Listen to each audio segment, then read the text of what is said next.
Hello everyone, welcome to the live. I'm gonna try square this time actually. See how square looks. There we go. I don't know. I know I'm going to do the long version, but let's try square. I don't know, let's try it a little bit this time. Hopefully you guys are having a good Sunday evening. I hope you guys are having a good wrap up to your day. Why does it look crooked though? Did I turn it? Oh. I don't know. I don't know if that's even or not. Okay, now let's just go back to the rectangle. I don't think I like the square. Stop moving. There we go. Okay, that's better. Oh my gosh, this thing is so crazy. Okay, now let's readjust a little bit.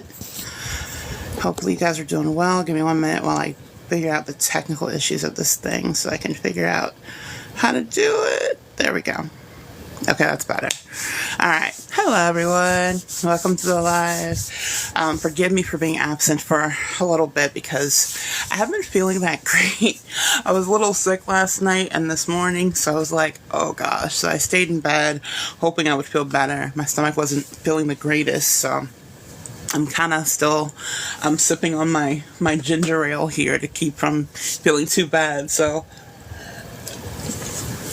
but I wanted to still come on because I wanted to make sure you guys still got me today and you had any questions or anything. I also apologize for not putting the discussion question for this week up. I don't know why I didn't even think that I put it up. It's just been a crazy week. So I had a lot of commitments at work and a lot of panel stuff I had to do. So that kind of took a lot of my time. So again, I apologize for being a little bit MIA in the discussion in the Discord. So, but I should be better this week. I don't have that many commitments this week coming up. So it should be a lot better. So hopefully you guys are doing well. Hi, Vinateka. Hi, Teresa. How are you guys? How are you doing? Thank you, Brandy. I appreciate you. Thank you for that comment. That's so sweet of you.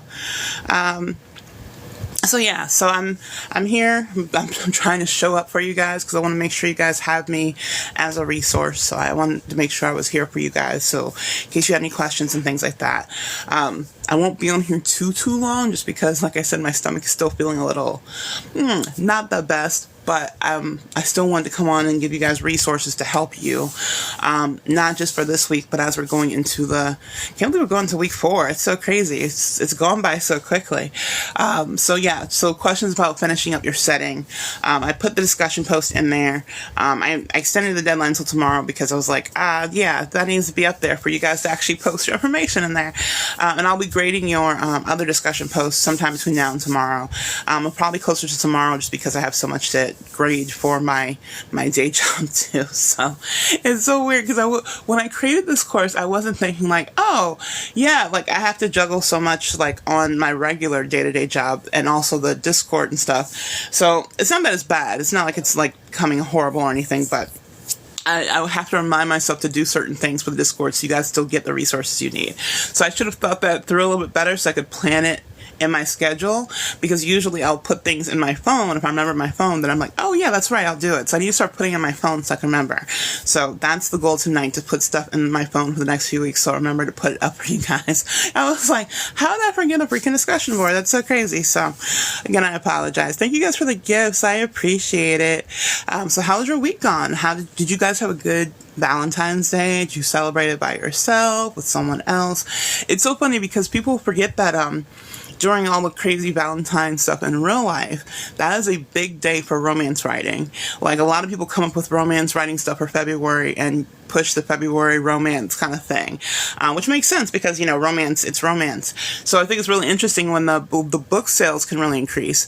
So if you guys ever plan on writing anything romantic related or romance in genre, I highly recommend that you consider like releasing a book one time in Valentine's Day and doing the Valentine's Day rush push, because you'd be surprised how many sales come in during Valentine's Day, not just for Valentine's Day, but for the month of February, because people are in the spirit of love and and, romance, and it's such a big part of February.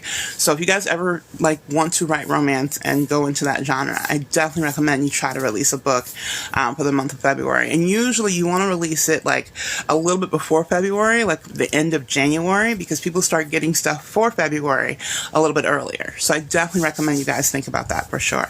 Hey TT, how are you? It's so good to see you. How's your evening going? So crazy. Whenever I have my times mixed up whenever I come on here, I'm like, wait, it's afternoon. No, it's evening. No, it's morning. So how's your evening going, TT? So good to see you. Hi, Annie. Everyone just joined the room. Hi, Chris. Welcome to the live. Hope you guys are having a good evening, a good Sunday night. And those of you who are just joining, feel free to join the Discord. I'm talking about the Discord class right now because we're going through week 3. We're wrapping up week 3 on setting. So today I was going to show you guys a little bit more exercises with ChatGPT to help you with setting, because I think it's kind of cool how we've been using the ChatGPT voice to kind of give us ideas and stuff like that. So I want you guys to keep using things like that to help you with your creativity.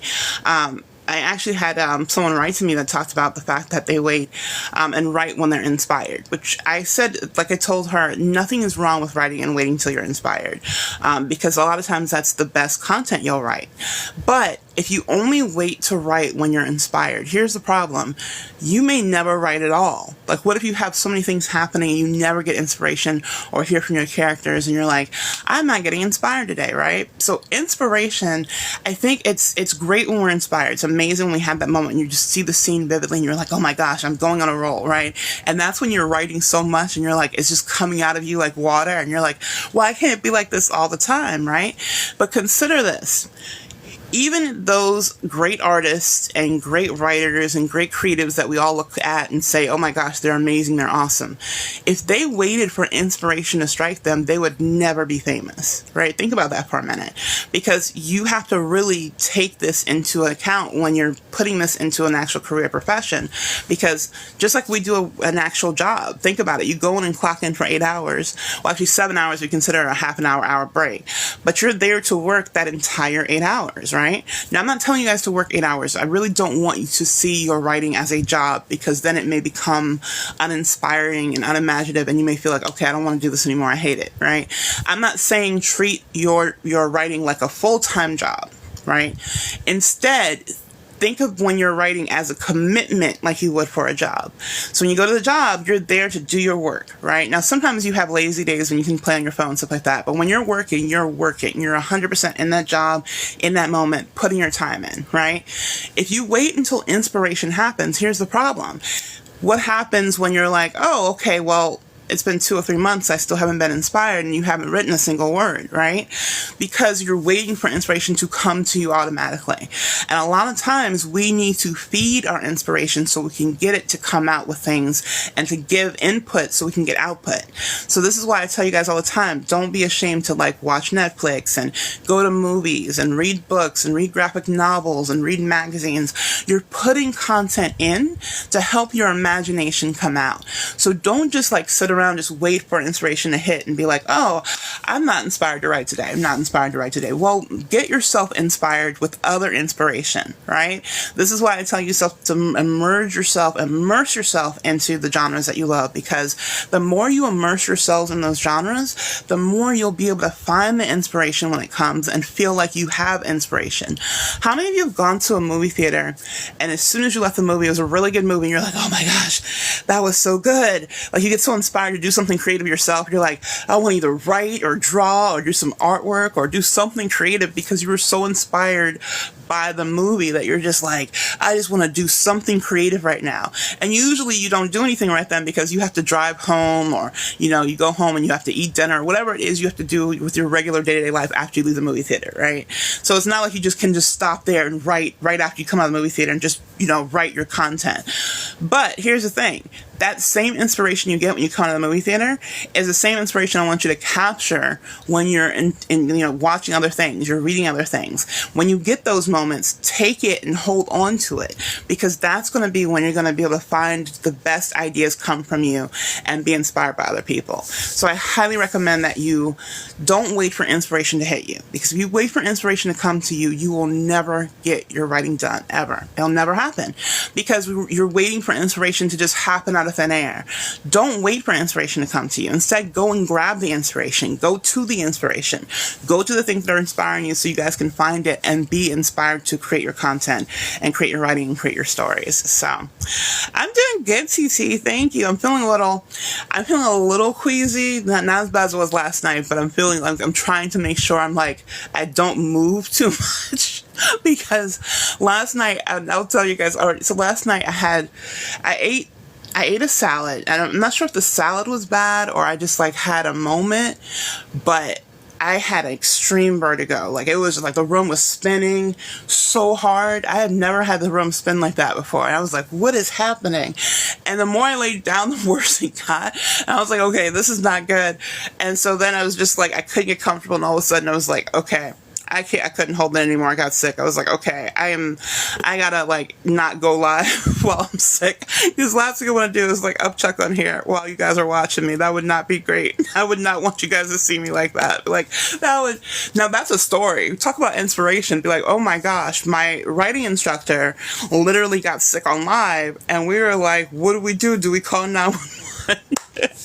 So talk about inspiration. Thank you for the heart, me. I appreciate it, Red. Thank you guys for the gifts. So I had to take a break yesterday. Had a consult yesterday afternoon, and then right after that I ate, and then right after that I got sick, and I was just it was a rough night. So I'm sipping my ginger ale very frequently, because I'm I don't want to get sick.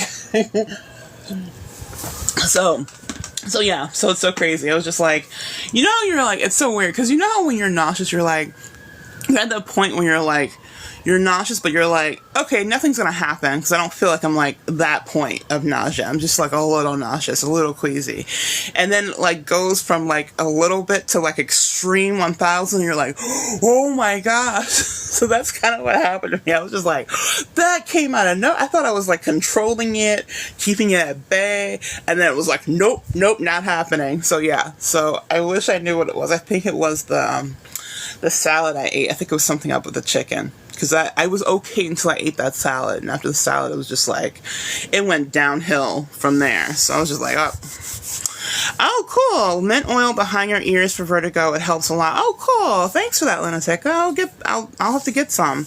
Can it be any mint oil? Can it be peppermint oil, or just any kind of mint? That's kind of cool. I love natural remedies like that, because it's I'm already on enough medications. I don't need to add another medication to my list. And actually, excuse me, now that I think about it, my doctor did prescribe me a nausea pill, but I don't usually take it, because I'm I hate adding more pills to my list of pills. I'm try to get off of them when I can. So I appreciate that. It's so awesome. And I don't know why they hid that, because that was a really good comment. Can I not hide that comment? Oh no, it's not letting me. Okay. Anyway, but that wasn't a bad comment. I don't know why they hid your comment, but that's kind of cool. I'm glad I saw it. Peppermint. Okay, awesome. That's cool to know. All right. My mom used to always love peppermint oil. And I know it's good for toothaches and stuff like that too. So I'll have to remember that. So peppermint behind the ears. That is good to know. Because I had never had, and I had just talking to someone earlier that day about vertigo. And I was I don't ever get vertigo. Why am I, is it me encapsulating what we're just talking about? What is happening? But the room was and I'm talking about, wasn't just the room was tilted or a little bit, it was spinning, and I was oh my gosh, what is happening? That was so crazy, and it was scary too, because it was just I didn't take any medicine. I didn't take anything that has side effects that does that. So I don't know. I don't know if chicken makes you have vertigo if it's gone bad or not. I need to look up side effects for bad chicken. But I feel like it was something up with that chicken. That's why I was sick. So I don't know. I'm not as bad today. I'm a little bit better. But you know how you still have a little bit after you've had that, it's just you're just trying to be really careful what you put in your body, because you're I don't want anything to trigger anything that could just be lingering there. So I've been careful all this morning and this afternoon. So I was like, just going to go easy on it today. Also, drinking peppermint tea will help. Yes, I do have peppermint tea. I know that one because I was like, I always keep peppermint tea on hand because I never know. So if I know in advance I'm a little nauseous, I'll make the tea. But last night was so sudden, I was like, I couldn't even stand up to make the tea. So it was like, that was not happening. So yeah, I had like, if you guys have heard of Emmetrol, like the nausea liquid that you can drink, I had Emmetrol on hand. I had like some Pepto and stuff like that. But I swear that stuff did not help at all. I was like, why did I buy you if you didn't do your job? I'm like, sometimes I'm like, the medications that have gone up so much and yet they don't do their job. I'm like, well, you guys just suck. You suck at your job of doing the things that you say you're supposed to do. And then you have side effects on top of the things they're supposed to cure. So I'm like, the extra side effects you get from taking the stuff that's supposed to help you kind of like defeats the purpose of taking the thing you're supposed to take. You guys know those commercials where they show the side effects. They're like, oh yeah, this is supposed to help you lose weight. But, side effects could include, nausea, indigestion, constipation, diarrhea, and death. And you're like, wait, what? Hold on a second. And death, you put that on like there, like that's just like, oh, it just could possibly happen. I'm like, no, I don't want, you know what? Between like, if you had to tell me, hey, if you lose weight and you could possibly die versus you just stay plus size for the rest of your life, I probably would just choose the plus size me. I'm like, yeah, it's not the most healthy part, but if you just said I was going to die anyway after I lost the weight, I think I would choose the plus size option. So those commercials just always scare the heck out of me. I was like, why are you even advertising these medications? There's so many side effects and there'll be so many big lists. So yeah, ginger too. Yep, ginger. I know ginger and turmeric. I've heard of those two helping too. So I have ginger tea and turmeric tea. I'm a tea girl and a coffee girl. You guys already know I'm a coffee girl. I talk about coffee a lot, but I'm also a tea girl too. So I'm always into tea and things like that. Hey Layla, how are you? It's good to see you. But yeah, I remember growing up as a kid seeing all those commercials and you're just like entranced by like the list of side effects that would scroll and you're just like, huh? And it was just like so confusing. Like you're like, why would you even take that medication to like, it's just so crazy. But it is what it is. So thank you for the gifts, Layla. Thank you for the gifts, guys, and the likes. Thank you guys so much. So I want to make sure we have time to do everything we got to do because, like I said, I probably won't be on here too long. I know I'm on here usually like 2 or 3 hours. I don't know if my stomach can handle 2 or 3 hours tonight, so I want to be extra cautious because the last thing I want to do is, like I said, record me actually getting sick on live. That is not something I want to have in the history books. Although I could possibly edit it out before I upload it. Still don't want to have to watch that part over again. So I'm going to make sure this goes pretty quick. But first of all, I just want to let you guys know that I'm having a special on the author best-selling bundle that I created. So if you're on my mailing list, check your mailing list for that. Because I wanted to announce the announcement today, but I was just like, okay, that's not happening today.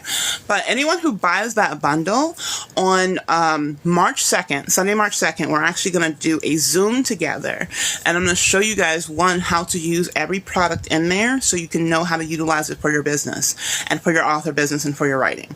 So we're going to actually do an actual Zoom together and I'm going to show you guys how to utilize the products in there. So it's going to be on. I was going to end the special tonight, but I think I'm going to have it a little bit longer.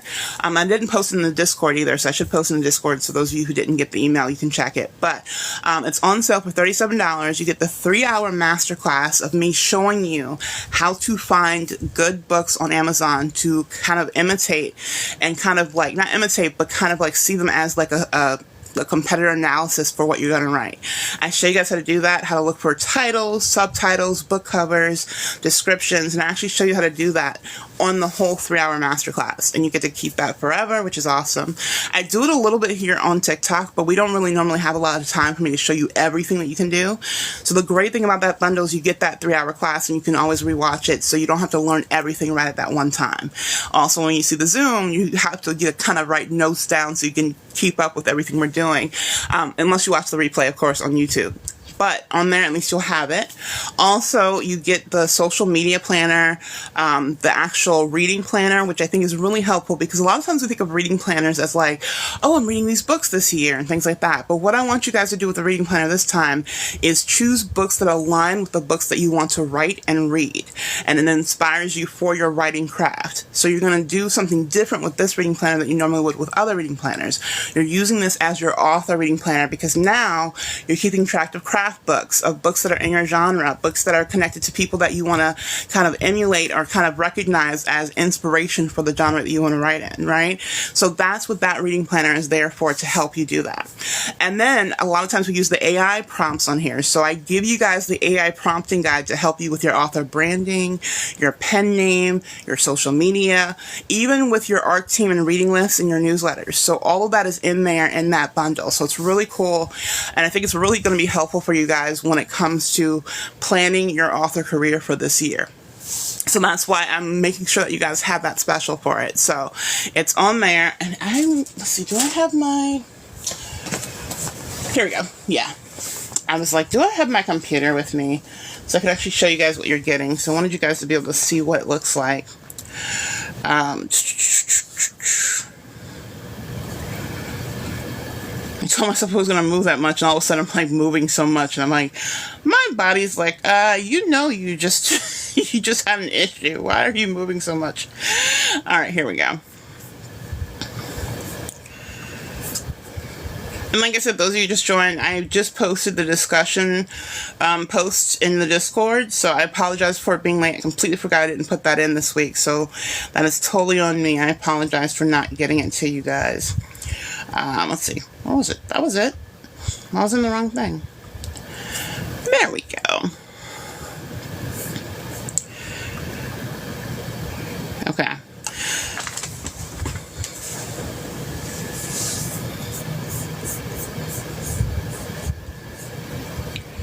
I also want the other one up too. So I'm going to show you guys that one too. There we go. Show you both of them. So you can see this cool thing. Alright, copy URL. Let's open it in a brand new one. And I know you guys know I am a URL, I'm a tab crazy person, so don't be dismayed by all the tabs you see here. Alright. So if you guys can see that, you guys can see that well. I'm actually gonna let me turn this around so you can actually see what I'm doing. Alright. Alright. So you guys see, like, on here, and it shows you exactly what you're getting. Oh my gosh. Why can't I hold this right? So you have the 3-hour masterclass, and then you have all these 6 guides that are really helpful.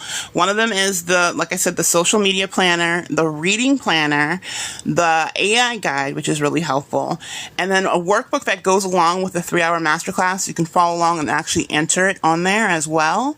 And then in addition to that, you also get an expanded checklist. So now, some of you may have already downloaded my best-selling checklist or fiction checklist in my freebie. That's in my link in my bio.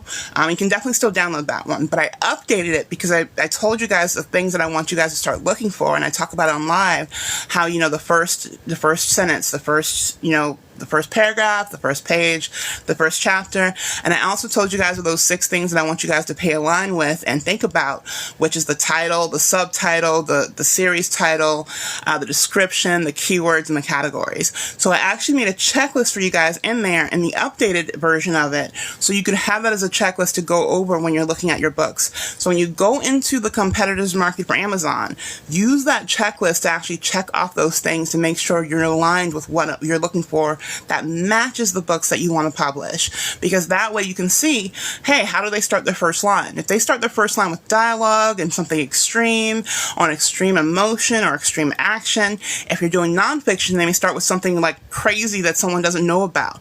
Like, this isn't true, I'm just going to say a random fact, but did you know like 90% of pregnant women don't know that they may be breastfeeding their baby wrong?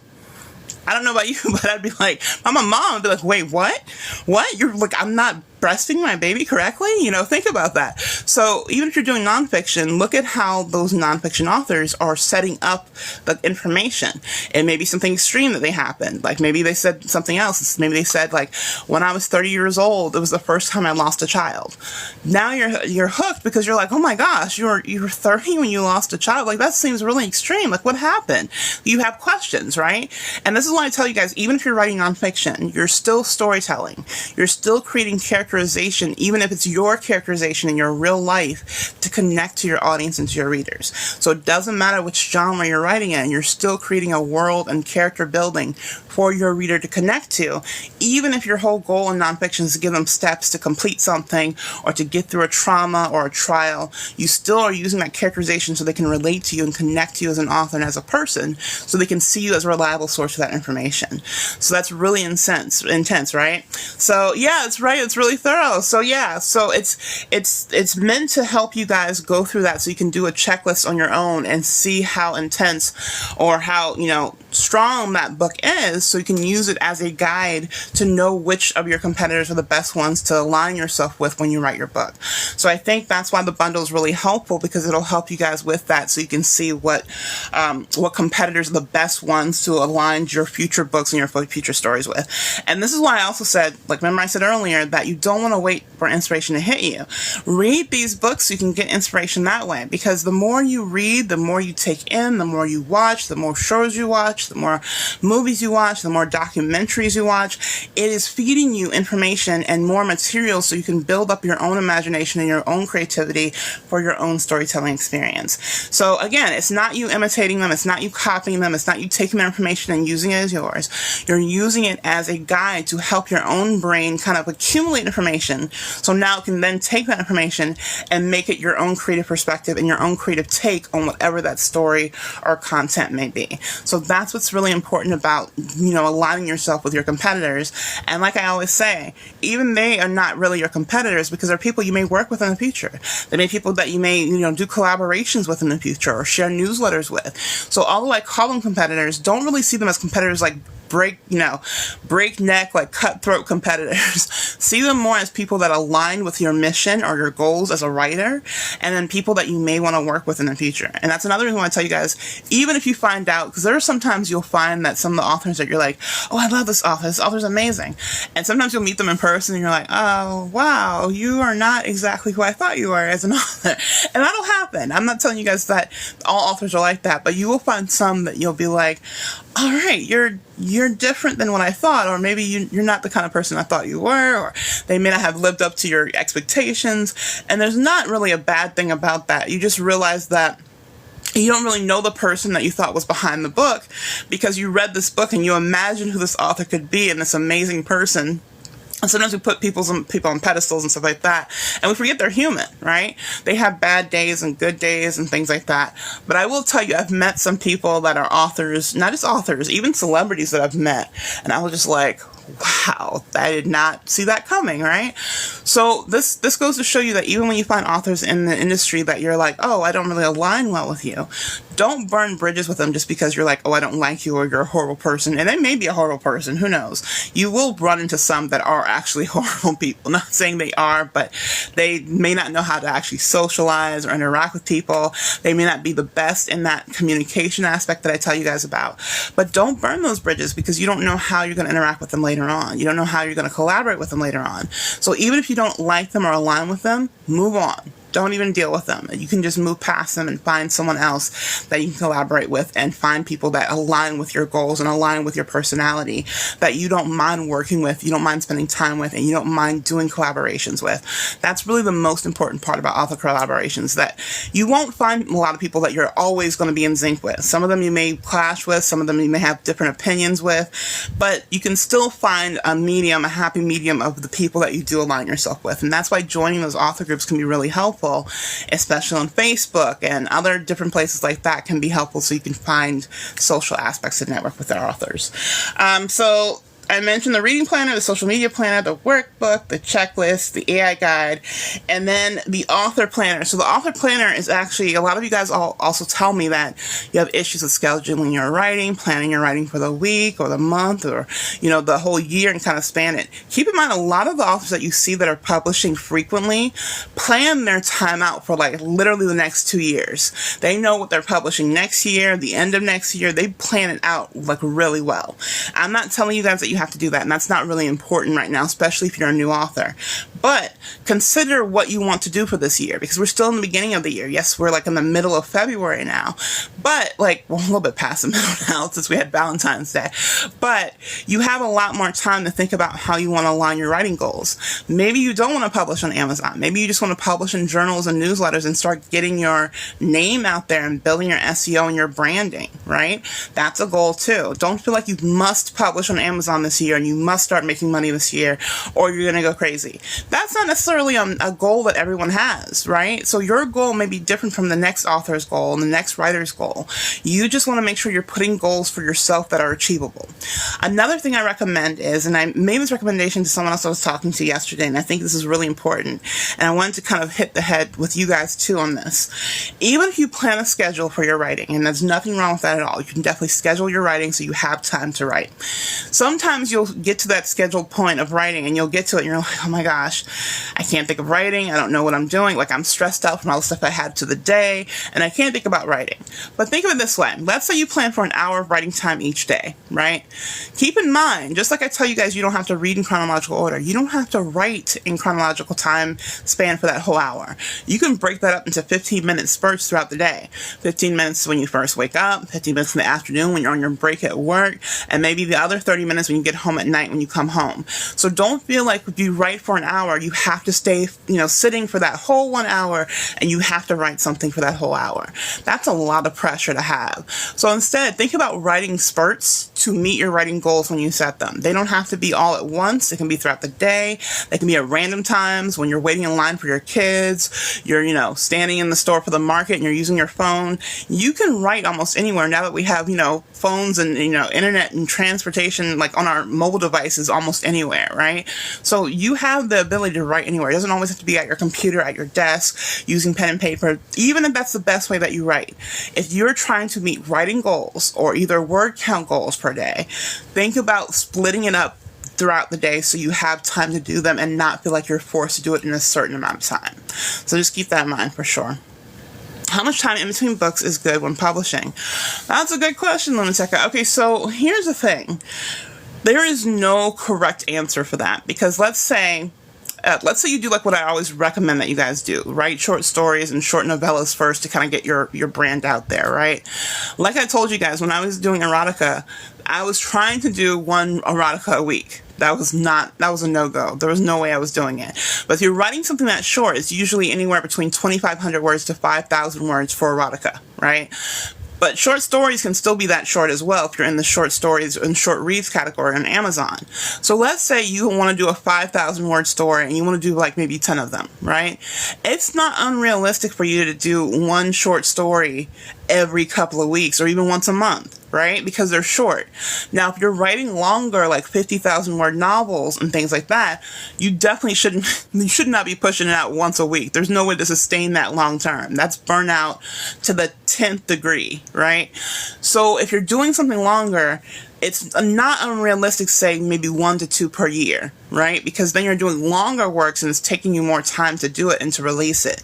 So you'll see some authors who will only release 1 book a year. Sometimes they'll release 4 or 5 books a year, depending on how they plan out.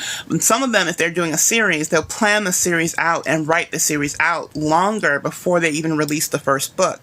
That way, when they release the first book and the first book is gaining traction, they have the second one almost ready to go for the next release date. That way, you're not as stressed about, okay, writing the next book as soon as the first one's successful, and then writing the third book as soon as that one's successful. It's more like making sure you're planning for a successful series, so that way when the first one does show signs of doing well, you immediately are able to showcase the next one within like maybe a couple of months or so. So you could plan for like, if you were doing like a 30 to 50,000 word story. So from a longer novella to a full novel, it's not unrealistic to say you do one every like 4 months or 5 months if you're writing consistently. Now, if you're not writing consistently and you're writing a big novel like that, a 50,000 word novel, you will aim for like 1 or 2 a year. That's like realistic. But doing more than 2 a year, that takes a lot of planning and a lot of time, for sure. So I would just say go by what you can do without burnout. The number one thing that you hear from authors who release frequently is burnout. You can get burnout so quickly. And it's not that you don't love writing stories, but one, you're trying to keep on a schedule and it becomes almost like the full-time job I was talking about. Like you're going to work 8 hours, sometimes 12 hours a day, writing and editing and publishing and doing all kinds of things. And keep in mind, if you're self-publishing, you're not just writing. You're writing, you're doing other things for your work, you're doing social media, you're doing graphic design or graphic posts for your social media. You're doing multiple tasks that are on top of your writing. So you also have to factor that into your scheduling too, so you can know, all right, I know I need to write at least 2 hours a day, but I need to also put time into my social media. I need to put time into planning my graphics for the release date, building my email list, all those things that also take time. You also want to factor that into as well. So yeah, you're very welcome. You're very welcome. So hopefully that gives you an idea of how you can plan it. I would say, like I said, 50,000 word stories, usually a realistic timeline is 1 to 2 per year. But if you're doing shorter stories, it's really unlimited. You can do, like I said, 1 per week if you're doing as short as 5,000 words. I think Amazon limited their word count, though, as long. It has to be, I hate Pages because Pages doesn't really tell you how many words are in the book. And if you go into short reads categories, they do section off versus page count. So you'll see like 1 to 10 pages, 10 to or 11 to like 20 pages, and then 25 to 30 pages. They do it in short reads like that. But the problem with that is, and this is why I tell you guys look at word count, is that you're not sure the font size, the formatting size, and things like that when people are uploading their work. So they may be uploading like previews, back matter, like extra things that are advertising their other books, and Amazon is still counting all of that as part of the content. So you can't really go by page count based on what Amazon says. I would just, if you're going to read a short read it and look at it and kind of guesstimate how much they're doing per word count per chapter. That's going to help you a lot more than just going by page count, for sure. So keep that in mind. So yeah, so that bundle though, guys, is in my link in my bio. It's the first link in the bio. Those of you who are not in the Discord, you're more than welcome to join the Storytellers Tea Room. That is free. It's a free community. That is the link in my bio too. It's the second link in there.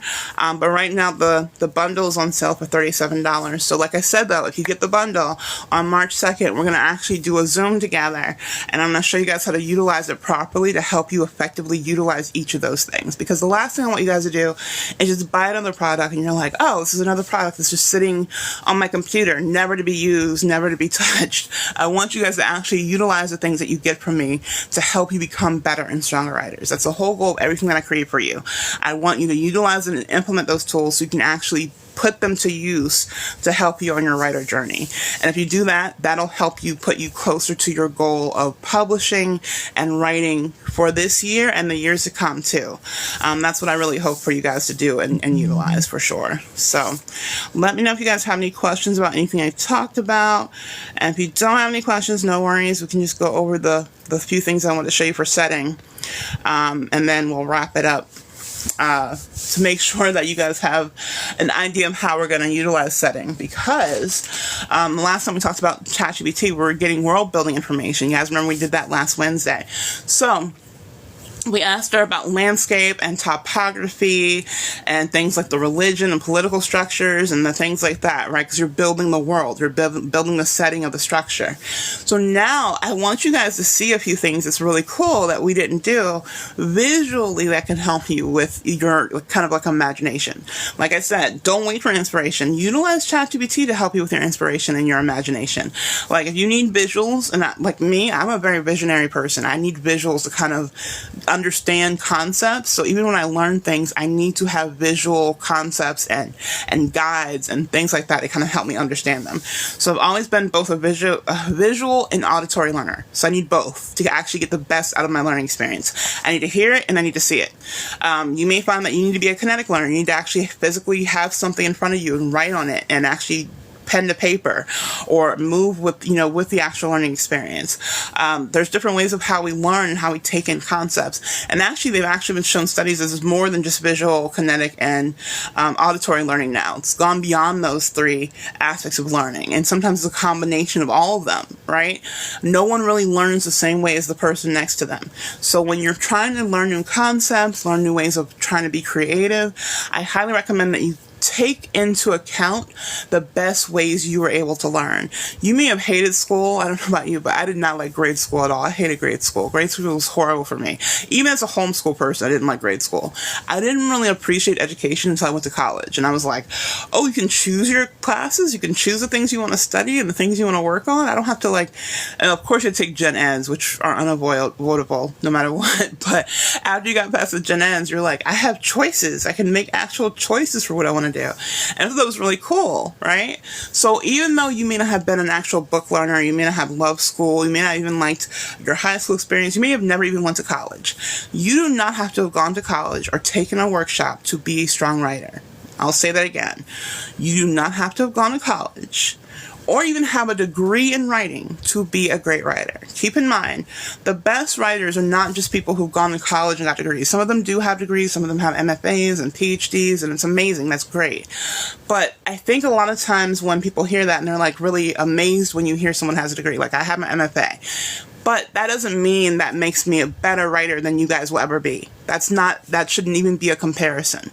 Because the more you write, the more you practice your craft, the more you learn from other people, the more you keep taking time to put into your writing, that is better than any degree that you will ever earn in any writing program whatsoever. All right. And I'm not telling you not to ever take a writing class or a creative writing class. I actually recommend that if you do have a chance to do it, you can definitely take a workshop class or a creative writing class at least once in your life. That way you see how it is on the academic level, so you understand how they do it on the, face-to-face workshop level. And you can just take it at your local community college. It doesn't have to be a 4-year college. Go to your local community college or even your local community center. Some of them will offer classes too. I know some of my business friends were telling me to go to the local community colleges or local community centers here to actually offer classes locally to people to help them learn how to write romance and write, fiction and stuff like that, which I'm really considering because I think I want to do that, to do more face-to-face stuff. But I want you guys to know that you don't have to have a degree in writing to be great at writing. Being great at writing comes with time, it comes with experience, and actually doing the work of writing. So if you can do that, that will definitely help for sure. Oh, that's a good question, Katie. How do you fall back in love with the genre? Ooh. Okay, so here's what I recommend, because you guys know, you know me, you've been on here for a while. You know I'm a big fan of not reading books more than once. Because my whole theory is, if I'm reading a book again, I'm missing out on reading something new that I could be learning more from or having a great new experience from, and kind of like a thing when it comes to, I get it, and I appreciate people who read stuff over and over again. I respect that for sure. I don't think there's anything wrong with it. But for me, I'm like, there's so many books in the world, like I can't dare read another book the same over one I've already read and think that I missed out on not having a new experience, right? So I recommend actually to fall back in love with it, to read the books that you enjoyed. Because although I said I don't want to read stuff, I know sometimes I'll go back and I don't even have to read the whole book. I can just skim through the chapters that I like, the scenes that I like, the parts that I like, that I enjoyed, that remind me of how those kind of built my imagination and my love for the genre. So one, I do recommend revisiting things that you liked. I will say though, more so than books, even movies and TV shows that were connected. Remember, like last week we talked about Charmed and all those old TV shows that we loved that were paranormal related and things like that. Like, we forget going back and looking at those episodes and looking at shows like that and movies like that. It reminds us like, oh yeah, this is really good, or this was really amazing. And you remind yourself like why you started falling in love with that genre in the first place. So I think that really can help you fall back in love with the genre that you have, because then you're reminding yourself, this was the spark that started it all for me. This is why I started loving it. Because keep in mind, you falling out of love with the genre doesn't always have to be like it was your fault that you didn't like it, or something may have happened and you didn't get a chance to stay in it.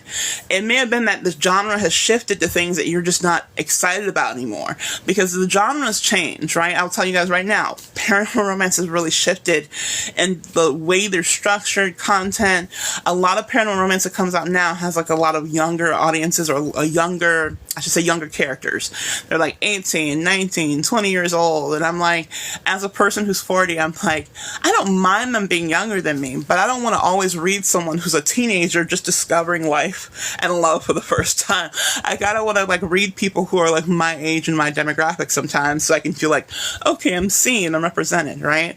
So I would say definitely re-immersing yourself into those things that really got you into them in the first place, because they remind you why you started it. They reminded you why you loved reading in the first place, why you loved writing that genre in the first place. Because a lot of times the newer stuff that comes out in your genre may not align with what you really like. It may not really align with what you're like, oh, I'm not really in love with this, or I don't like the way this is going, or how all these are, have young protagonists, or all these are all set in the old world, or all these are futuristic. You may be like, I actually like the older ones because that reminded me of what I actually like to write and create. So I think that's really important for sure. There's a creative class here at Hillman-Tech. Lunatic. Oh yeah, cool, Lunatic. Oh yeah, awesome. Yeah, I know they still have like a lot of cool classes at Hillman-Tech. So, I mean, I highly recommend that you guys can check out Hillman-Tech. I just let people know that I'm not closely aligned with it, so like this course and stuff that I've been doing isn't like Hillman-Tech related, but I'm all for you guys learning in the best way possible, whether it's through Hillman-Tech, your community college, your community centers. Like, I feel like learning is never wasted. Even if you have a bad teacher or a bad experience, you've learned something about that experience that you like, I don't like this, or I don't like this learning structure, or I don't like how this teacher teaches us. Like, you're still learning what you like and don't like, even when you have a bad experience. So even when I have a bad experience, it sucks, but I take away from that, like, okay, now I know what I don't like and don't appreciate and don't want for my own experience as an educator, or as a teacher, or as a student. So I think that's still helpful no matter what. And whether you pay for it or it's free, I think there's value in both. Whether you're paying for it or it's a free course, you still can get value from both. So don't ever think that because you're paying such a high price for something, you're going to get more value out of it. I know mentally we've been trained in society to think that way, but sometimes the best things that you get are free. And sometimes the worst things that you get are paid, right? So it's not really about quality equals how much you pay for it. It's more about, one, what you take out of it, what you learn from it, the experiences you get out of it, and also if you can apply what you learned, that's more important than price versus non-price, or versus, free or complimentary, for sure. So hopefully that helps. You were reading werewolf stories and writing a book, but fell out of love with it. Oh, wow. Yeah, you know what? That's one of the genres that I would say has definitely shifted too, because you will read some of the early werewolf romances. Like, how do I say this without, I'm not trying to knock werewolf romance, because I don't write werewolf romance, I write kind of like witch romance, but I love shifter romances so much. But when I started writing shifter romance, people were really into like the core of the story, like getting deep into the mythology of it, like getting into the magical part. Now it's like, sometimes I'll read a shifter romance and it's like it's just a regular romance and they just threw a werewolf in it. And I'm like, wait, hold on, what? So it's not like they're taking the world, and this is another reason why I say world building is so important. If you're writing for that genre, let's say I'm writing a shifter book, a werewolf shifter book, because there's so many shifters. There's like owl shifters and snake shifters. There's even like possum shifter books. And I'm like, wow, you guys can make a shifter out of anything. But I think if you look at the ones who really do it well, like Celia Kyle. If you've ever read Celia Kyle, she's amazing. Her story and world building is always on point. She really knows how to combine romance and love, and also make sure you're grounded in the magical elements of that world. The shifter world. Like, it's not like the shifters are just there as an afterthought. She makes sure you know that this is a shifter book. You are reading a shifter book. And actually her series, her witch series, and actually not a witch series, is actually a shifter series that she had, is where I got my inspiration for my witch books. I read her books and I was like, oh my gosh, this is so awesome. And instead of doing like hers, I wanted to do my own thing and make my own imaginative world. And that's how I came up with my witch, Apple Witch books. So reading her actually gave me the insight of what I wanted to do with my like sister series, which is kind of cool. But Celia Kyle really is grounded in creating worlds that are really rich in the Shifter lore. Like, you actually get that you're reading a Shifter book. So I think as long as you're reading books and watching stuff that actually reminds you that this is the world you want to be in. It's not just happens to be a world that just happens to have Shifters or just happens to have vampires, right? That's not as fun as being deep in a world where like, oh, the vampires are the core root of the story, or the Shifters are the core root of the story, or whatever paranormal creature you're in. They're the core part of what makes this world amazing or crazy or dangerous or insane. It's like, that's really the part that really connects to you and what you want to read, right? So I think if you can find the right people to read, that's what will help you. So if you find one book that you like and you're like, oh my gosh, this actually has like given me the inspiration for writing this book more, read more of that person. Like, don't just read a whole bunch of everyone. Kind of find the ones that kind of connect to the voices that you like, the world building you like, the lore that you like, and read more of that person, because then you'll kind of see how they built their tone, their series, their kind of author brand using that series or that story, and how that can kind of help you come up with your own ideas for your own brand too. So, right, you need people with cracking joints. I know, right? Because sometimes I'll read sex scenes and some of the romance and erotica and stuff, and I'm like, if I tried that, I would be stuck in a position that the firemen would have to come and be like, what the hell is going on here? That's the kind of thing I read. I'm like, everyone's like 18 and 19 and nimble, and they can do like acrobatics when they're in the bedroom. I'm like, wait, first of all, who has the energy for the stuff that you're doing? I mean, it's great to read and everything, but there are times I'm just like, okay, I don't need that much activity. I just want a great central experience it can be erotic, but it doesn't have to be like, oh my gosh, he tossed her up and down, and like, I'm like, okay, all right, I would be like, if you toss me up and down, I'd be like, I want to maybe getting sick. Or two, I may be like, if you drop me, I will kill you. Right? I'm like, some of it's so unrealistic. So I'm like, they let them do whatever they want to them. I'm like, that seems like that would be really uncomfortable. And when you get into the reverse harems, then you're like, you're really uncomfortable. I'm like, that seems really uncomfortable. Like, I know you guys are having fun, but I feel like the logistics of how people are paired up and in the positions they're in does not seem plausible to a real life person. So I don't know, that's me. What's the favorite book I have ever read or series? Oh, good question, Red. Favorite book see, I'm a Libra, so when you guys ask me that question, it's really hard for me to choose one, because as a Libra, it's like I want to choose everything. It's like when people ask me what's my favorite movie, I'm like, oh my god, I don't know. By the way, favorite movie, I will tell you that, because I have chosen my favorite movie. It took me a while to narrow it down, but Dirty Dancing is my favorite movie of all time. I just love Patrick Swayze as Johnny and Jennifer Grey as Baby. That was like an amazing movie. And Havana Nights wasn't horrible. I know some sequels are bad, but some people, thought it sucked, but I was like, it was still fun. But my favorite was still Dirty Dancing. But for books,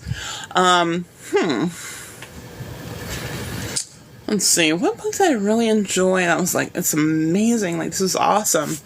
It really depends, because I go into classics, so let's do it this way.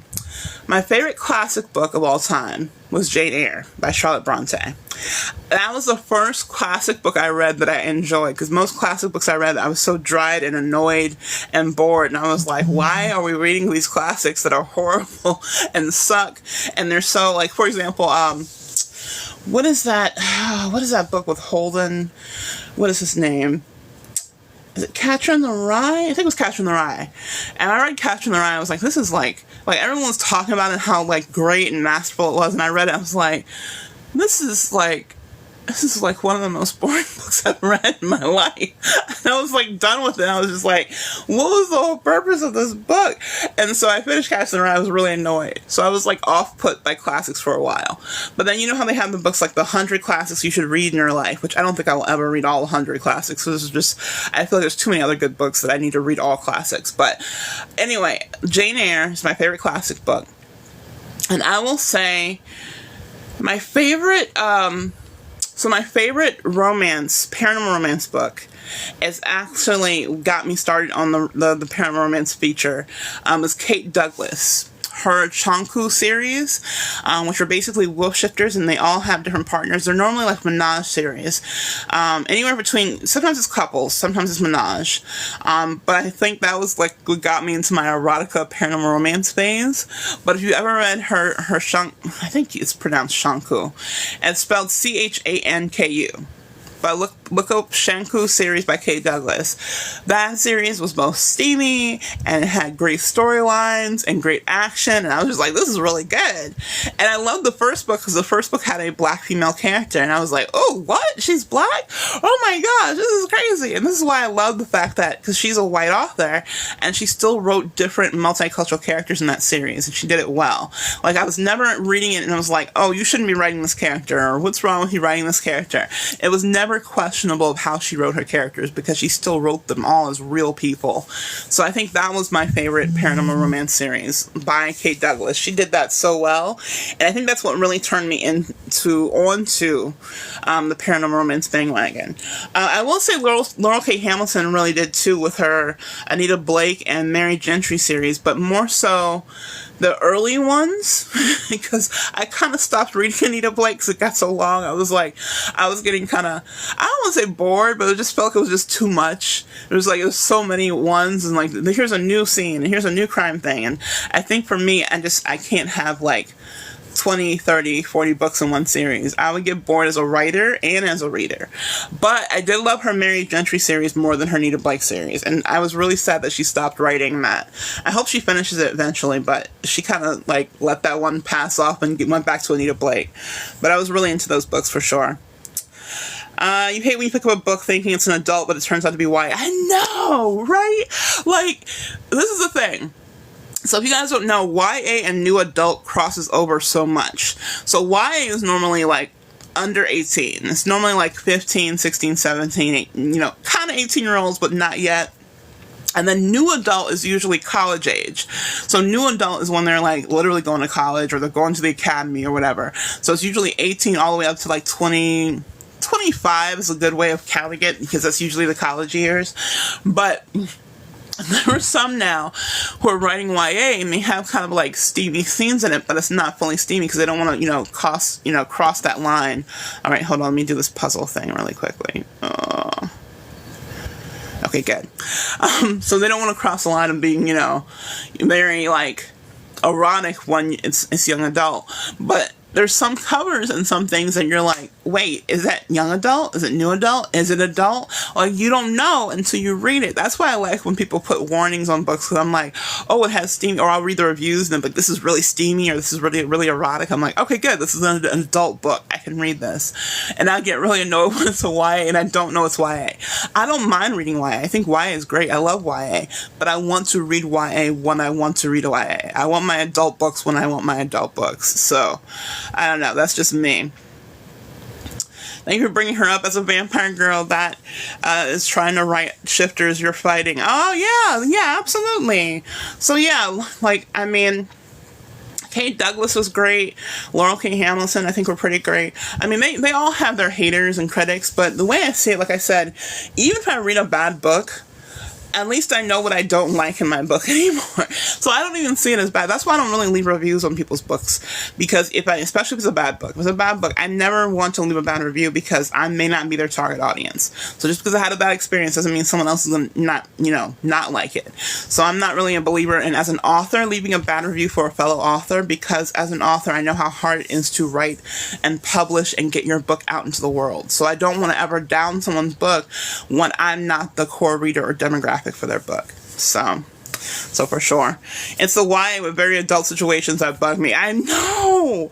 Oh my gosh! And when you say adult situations, you are so accurate.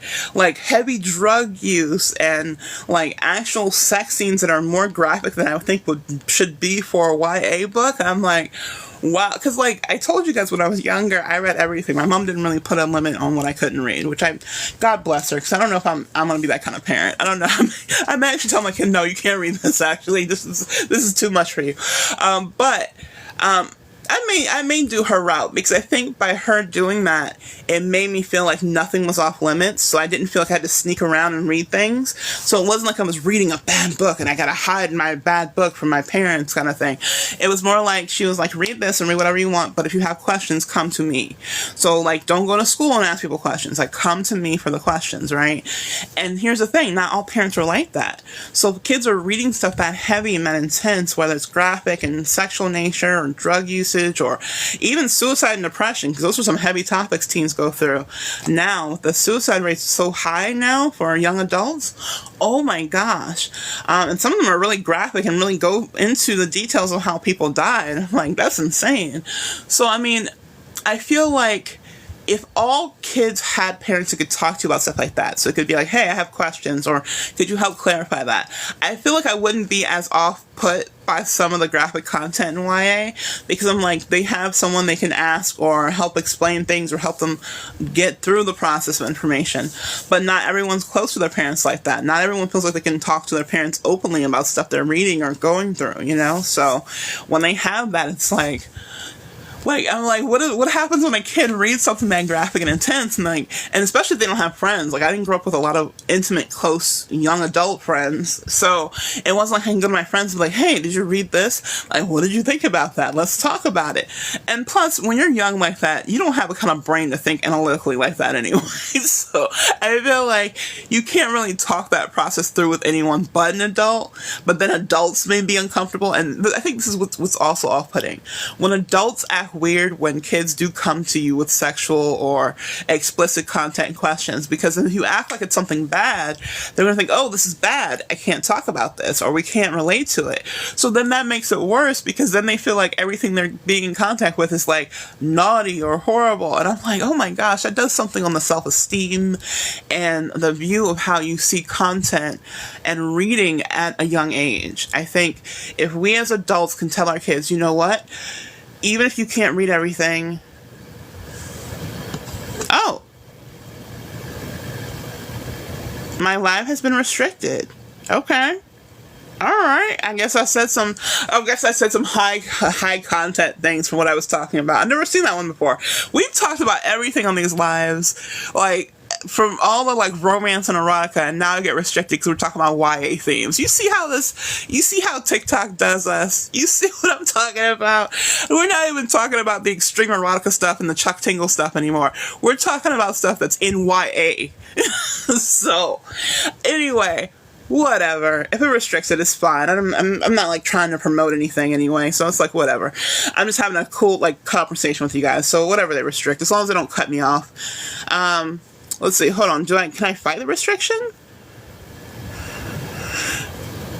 Regulated goods or content. What goods? I'm not selling any goods right now. And that was earlier. You missed the actual thing. Even when I was selling goods, it wasn't even anything like that. Issued in February 2022. Okay, so can I... It doesn't tell me what to do. It just says I'm in restrict. Alright, it is what it is. It's cool. It's not that big a deal for me. It is what it is. As long as they don't cut me off. As long as they don't say, hey, we're cutting you off. Or I can't do lives anymore. But it said this live's restricted, so hopefully it's not, whatever. Mention the source. Maybe. I don't know. Yeah, that's true. The S word. You're right. Maybe that's what did it. Because I don't think I've ever mentioned that online before. So maybe that was it. Because I mentioned erotica many times. I mentioned a lot of stuff before. Wait, did it go away? Oh, okay. It turned green. I was like... Okay, never mind. That was something else. Alright, yeah, that's cool. Yeah, you're right. Maybe it was that word. The sewer. I know what you're saying. Yeah. Thanks for saying it that way, because I would have been like, wait, when I mentioned sewer, because my brain would not have... Whenever people do things like that on TikTok, and I know they're trying to say something that's not allowed, it takes me a minute before I can put the two together and be like, I know what you're talking about. But yeah, no, I feel like as kids, if we were just like, hey, I know I can go to my parents and talk to them about these like really heavy issues, and they won't judge me for it, I feel like, yeah, put whatever you want in YA, but some kids don't have that. They don't have access to adults that can have open conversations with them. So I think that's the problem. It's not the content itself, but it's that once the kid reads the content, what do they do with that? Like, do they think all kids are promiscuous, so now I need to go out and like sleep around and be like, hey? Or do they feel like, oh, like, same thing with like usage of, you know, illicit materials and stuff like that. I'll say illicit materials because I don't know what else I'm going to say that's prohibited. But they're using these things like, hey, recreational use. Let's just do all these things and try them. But these days, like, if you were doing that in the 70s, I feel like it was safer than if you do things like that now, because people are lacing things with, like, you know, things that are dangerous and horrible. So that's why, like, street drugs and things like that are horrible things for people to get involved with now, because it's like, you don't know what you're getting. You can't trust the person you're buying stuff from that's going to not, you know, try to harm you or hurt you, you know? So I think kids are at an age where they're still vulnerable, they're still impressionable, so when they read things like that, it can be intense. Now, what I don't approve of, and I will say this out to the rooftops, I don't care who cares or agrees with me or not, I will strongly tell you that I am a strong believer that you should not ban any book just because you don't like the content. Like, when you start banning books, I feel like that's taking away the rights we have as humans to read things. Because now you see people are banning things in schools, and they're taking away things like even Maya Angelou's, like, While the Caged Bird Sings and stuff like that. I'm like, that is the worst thing you can do, because now you're telling kids, like, oh, these books have really horrible things in them, and then you should never read them and touch them. What are they going to do? They're going to want to read them even more because you're taking them away. That's even, like, actually putting fire, like, igniting fluid on the fire that you're already starting, because you're saying, oh no, they have these horrible things in them, stay away from them. I mean, as kids, I don't know about you, I was always the kind of kid who was like, oh, I shouldn't be doing that, kind of want to know more about it. Not that I would do it, but when you tell me not to read something, especially as a book, I want to read it more. Like, you're like, don't read that, it has a lot of graphic content in it. I'm like, I want to read it now. Like, you saying that didn't off-put me. I kind of want to read it more now because it has all this stuff in it. So I think banning books is like the worst thing we can do for the literary community. Yes, you could put like age limits, like you could, if you wanted to, do like you do with movies and put like age limits on things. Like, I don't think there's anything wrong with that. So at least parents can understand what their kids are reading. But at the same time, just outright banning them, I think that's going to destroy so many opportunities for kids to find their reading structure, to find their reading loves and things that they can enjoy and don't enjoy. As soon as you start taking away books from kids, you give them less power to be strong-minded and, you know, well-rounded adults. That's what I truly feel if you ban books. And I know some people don't agree with that, and that's fine, but I will strongly disagree with the banning of books anywhere. I think it's the worst thing you could ever do for a culture, because I think we're already at a point where our country is at the lowest literacy point in the world. And if we're already at a lower literacy point, you're going to ban books? Like, that's the worst thing you could possibly do. Now, I know countries like China and stuff don't allow certain books to be, you know, distributed. I get that. They have their own, like, political structures. But as a democracy, I feel like you should not be banning books for citizens who can make logical decisions of what they like and don't like when it comes to their books. So, I don't know, I strongly feel that as a teacher and as a student and as a writer, I strongly feel like banning books is like the worst thing you could ever do for a society. And especially in our country with the low literacy rates we already have, banning books is like the worst thing you can do. Because now what are you going to do? Like, you just tell kids, like, you could only read the Bible. Like, oh my gosh, if you just told me I could only read the Bible, even though I grew up Christian, I think I would have thought I would have been like, no, that's it. Oh, thank you for the gift. Hey, Tawana, how are you? But, I mean, the Bible's great. There's nothing wrong with the Bible, but if you just start doing, like, you can only read the Bible for the rest of your life until you become an adult, like, what, like, kids will never find Goosebumps. They'll never find, like, you know, Percy Jackson and the Lightning Thief. They'll never find these cool books to find the books that they love and appreciate. Like, I can tell you right now, as a kid, one of the favorite things I used to love doing was book fairs. The school book fairs, oh my gosh. Now, I didn't always have the money for them, which sucked. But I used to just love going and looking at the new books and just seeing them and seeing the cool new things that were out. And it was like the most amazing thing. in the whole world to go to the book fair. And if you're like restricting books now, can you imagine how limited those book fairs will be? Like, no one's going to want to see just all like animals talking about love and talking about, trust and, here's how you go potty, that's great and all. But I mean, some of the most, I think, intriguing books as a teenager were ones that probably I shouldn't have been reading, but because they allowed me to see things on a more mature level and know I had my mother to ask questions with, and wasn't like, oh, this is a horrible book, don't read this, or it's gonna, destroy you and destroy your mindset.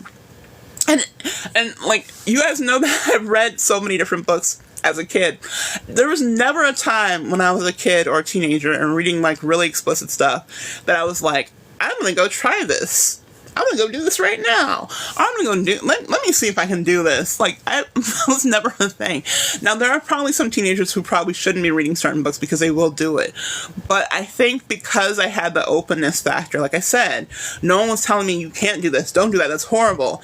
It makes you want to do it as a teenager, and people tell you not to do it because that's just how our mind is as an individual. You tell us not to do something, we're like, our first question is why?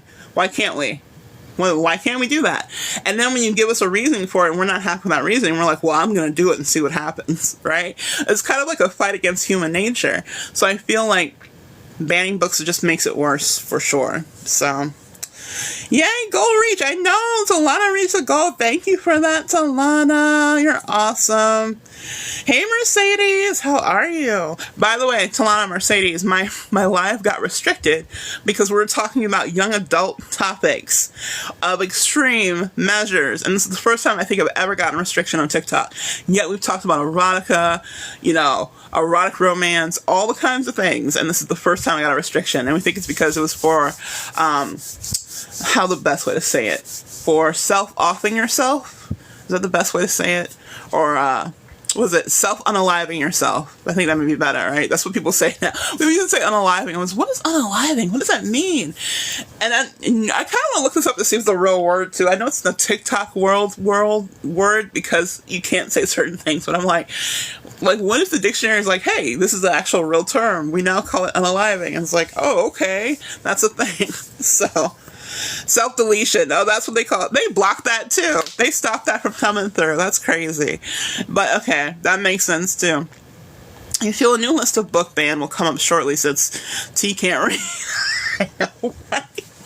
There already, I've been hearing like certain, even in the book community, I've been seeing it online, social media, how people are saying in their state, in their city, in their county, people are getting rid of certain books out of schools, and it really grates on my nerves because of the fact that as soon as you start doing that, you're telling kids, hey, literacy isn't important.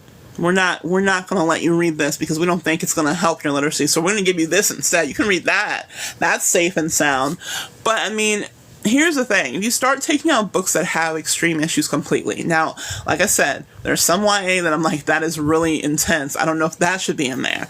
But you can't take out all conflicting issues completely. If you do, you're not going to let kids be able to decide on what's right, what's wrong, set their morals, their boundaries, right? That's how we learn how to do things for ourselves, reading and learning from, other people's experiences. So I think, I don't know, it's going to be really hard when they do that for sure. Yeah, it's already out. Yep, they're still banning. I've been hearing about the ban all across. They're banning a lot of stuff. Like I said, Maya Angelou's one of them. They took out Game of Thrones, which, okay, I kind of understand Game of Thrones, but I still don't think it's like, oh, let's keep it from kids from reading it. Because, I mean, pop culture, kids are going to read it. So I'm like, and I would like to think kids, for the most part, are smart enough to know that Game of Thrones is a fantasy. It is not real. You shouldn't be going around, like, offing family members and random people. Like, I hope they know that, at least, even if they'd have, like, questionable family situations. I get, like, some things you don't know, but I don't know. That was definitely something for sure. There's even bills against romance in some places. Really? Wow. I know. And I would say, if you guys are going to be writing about really extreme topics, especially for a younger generation, since they're banning books, just know where you are and what limits may be put on it so you're aware of your surroundings. Because, I mean, obviously if you're writing something that isn't going to be graphic in content or explicit content, you may be fine. But even that's not a guarantee. Like, someone may think something you talk about, like even depression, they may say, oh no, we don't want you talking about depression. That's not something kids should be talking about. But I'm like, just because you don't want to talk about it doesn't mean kids don't go through it. So that's the thing. So I would just say note what your area is doing, especially if you're writing for a younger demographic or you're publishing for a younger demographic, and just know what that boundaries is, especially if your hope was to get into libraries and your local bookstores and stuff like that for kids. Just be aware of that, because you may have no problem selling online, of course, because online is everywhere. But if you're trying to get in like local libraries and school libraries and stuff like that, that may be a problem. So just be aware of that if you guys are writing for the younger audiences and stuff like that. So, didn't think you see Marika roll backwards in your life. I know. You remember when they were trying to, when they were talking about Roe, not just Roe versus Wade, because that was the whole thing too. But when they were talking about rolling back the Loving bill. Because you guys are the Loving couple, right? That the interracial, they're the first ones to fight for interracial marriage and won. They were talking about rolling that back. I was like, do you know how many interracial couples are in America? If you guys roll that back, what are you saying? We can't marry outside our race at all? Like, what is that? I don't even understand that. And how would you even define that? Because we are a country of a melting pot. We are literally all different races. So how are you gonna like take that away with like, I don't know. That annoyed the hell out of me when I heard that one.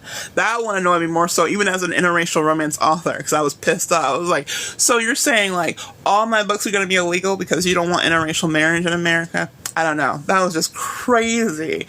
I was like, that doesn't make any sense. This is why I say I don't get racism at all, because of the fact that none of us in America are any one race. Like, we're all a melting pot of cultures and origins. Like, I'm like, how are you even racist right now? You know you're in America, one, the youngest country in the world, and two, where everyone's an immigrant unless you're Native American. So how are you really gonna go at like, oh, like, we're all like true Americans? No, we're not. Native Americans are true Americans. We're not really true Americans. We're Americans by the sense of law, but I mean, if you're going by actual like who owns this land, let's be honest here.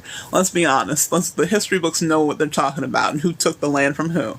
I'm like, okay, but that's another. I know I'm going into debates that are probably going to be like really. I don't know. I may get other violations because this is going to be a hot topic for sure.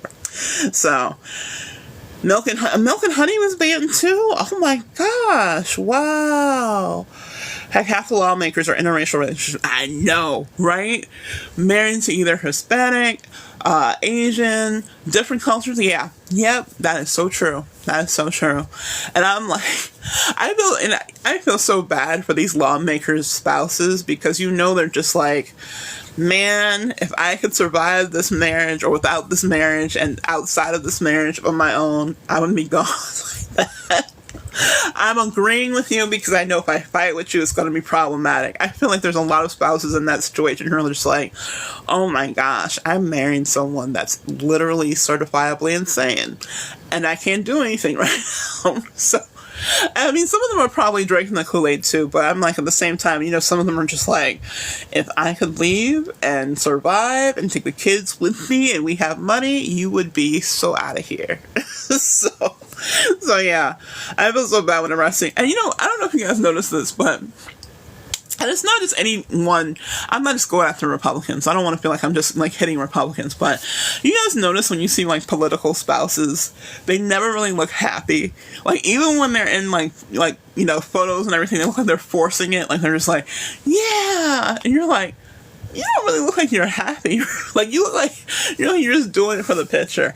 I feel like every single spouse I've ever seen in any kind of picture or photo or video, they just look like they're going through things on the back end of that relationship. I was like, I think I will never marry someone for, if someone tells me they're running for president or governor or senate or anything, I'm gonna be like, okay, yeah, we're not a good match. I don't think we're a good match. So, I don't know. But every single recently, like, I feel like the only genuine, like, happy couple was, like, Michelle and Barack. even the Bushes, even like George Bush and his wife Laura, they actually look genuinely happy. Whether you supported him or not, like they actually seemed like a happy couple. So like, but I feel like these days when you see anyone in any political relationship at all, you're just like, you guys look like you really are suffering on the back end. I don't know. Maybe it's just me. Well, maybe it's just me, but I don't know. I was like, you guys look like you really like want to get out. It's like blink twice if you need help. Blink twice. Like, we'll get you out. You just gotta tell us. So I don't know. Maybe it's just me, but they all seem like they're just not happy. But there's a book for you. But you know, it's funny because like every time you see like, it's because always we've had a male president and the wife is like the one doing like the social work and the things that's supposed to help, you know, whether it's like, you know, lose weight initiatives or diabetic initiatives or, you know, AIDS initiatives, things like that. They've all taken on causes that kind of help the world or society or the country.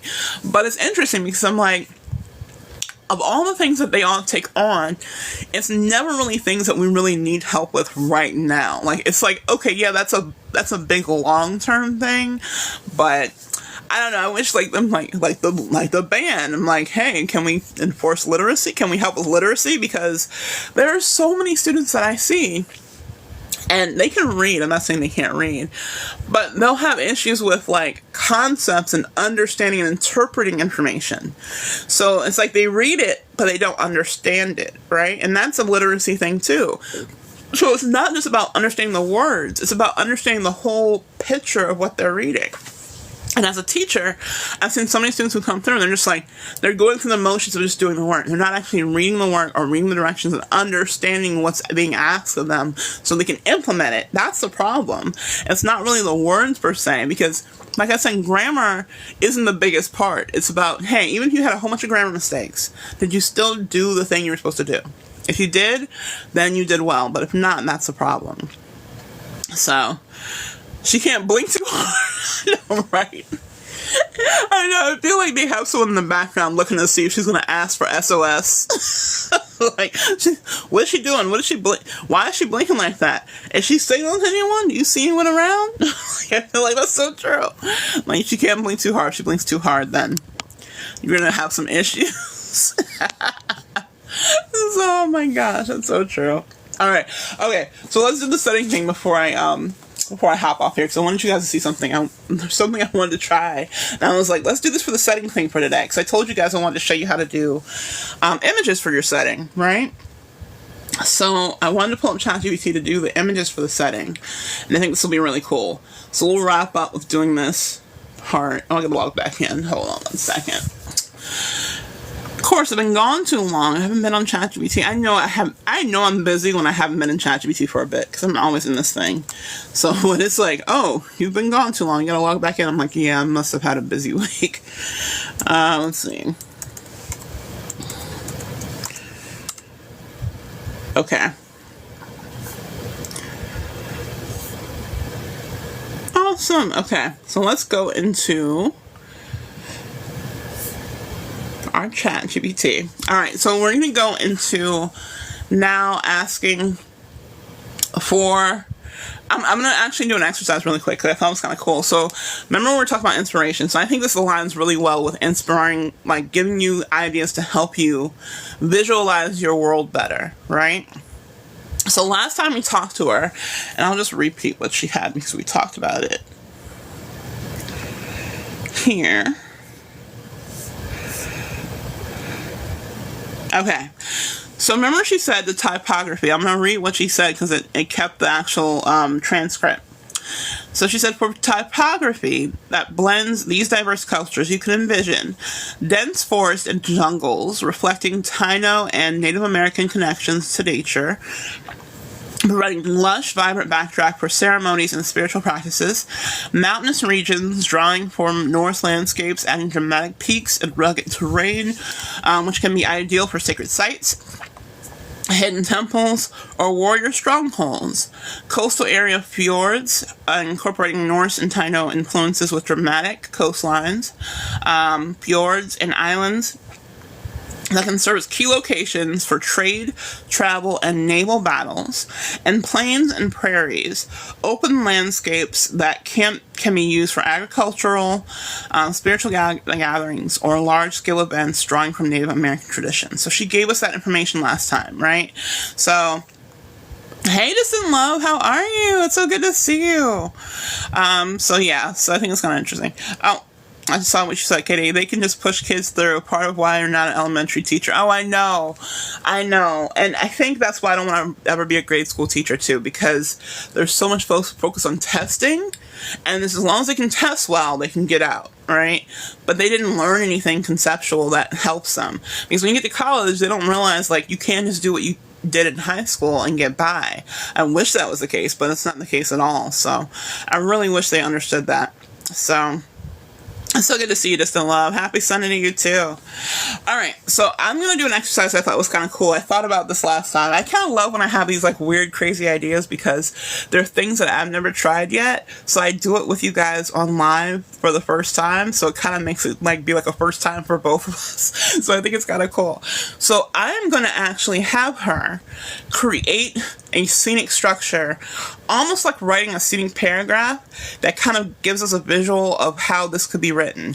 Now, again, she's not writing it for us for our audience, but she's giving us a visual exercise to kind of work with us, right? So watch what I do using this information. So let's go back to the main ChatGPT. Wait, oh, can I continue here? Will it let me? Oh, that'd be great.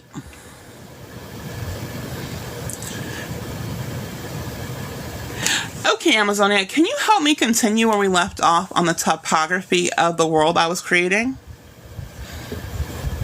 Absolutely. To build on the topography, we can consider 1. Rivers and waterways. These can serve as vital routes for travel and trade, as well as sources of spiritual significance in the Taino and Native American traditions. 2. Sacred groves and forests. Dense forests can be home to ancient trees and sacred groves, offering a sense of mystery and connection to nature. 3. Underground caves and tunnels. Inspired by Norse sagas, these could be hidden places for refuge, secret rituals, or connecting with the underworld. 4. Open plains and prairies. These can be vast open spaces for gatherings, battles, or nomadic living, drawing from Native American traditions. 5. Volcanic mountains or hot springs. These could add a layer of mystical or healing properties, serving as significant locations in your world. These elements can add variety and depth to your setting. Does this help you visualize the world further? Yes, it does. And actually, I want you to help me do a quick exercise. Could you create me a very descriptive paragraph using those elements you just mentioned and give me a grounding for my setting? I want to call this land Zamonia. Zamonia. Zamonia. So can you create a visual paragraph or descriptive paragraph utilizing those things so I can visualize this more clearly?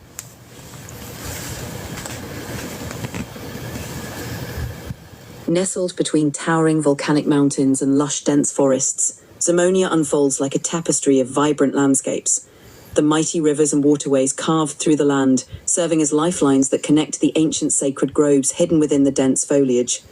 These groves, home to towering trees and whispering spirits, are sanctuaries of peace and mystery. Open plains stretch out, offering vast spaces for gatherings and the echoes of ancient ceremonies.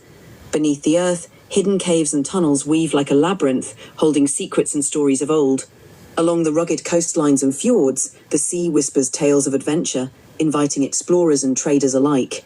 This is Zamonia, a land where every element of the landscape tells a story, and every corner holds a piece of its rich mythological heritage.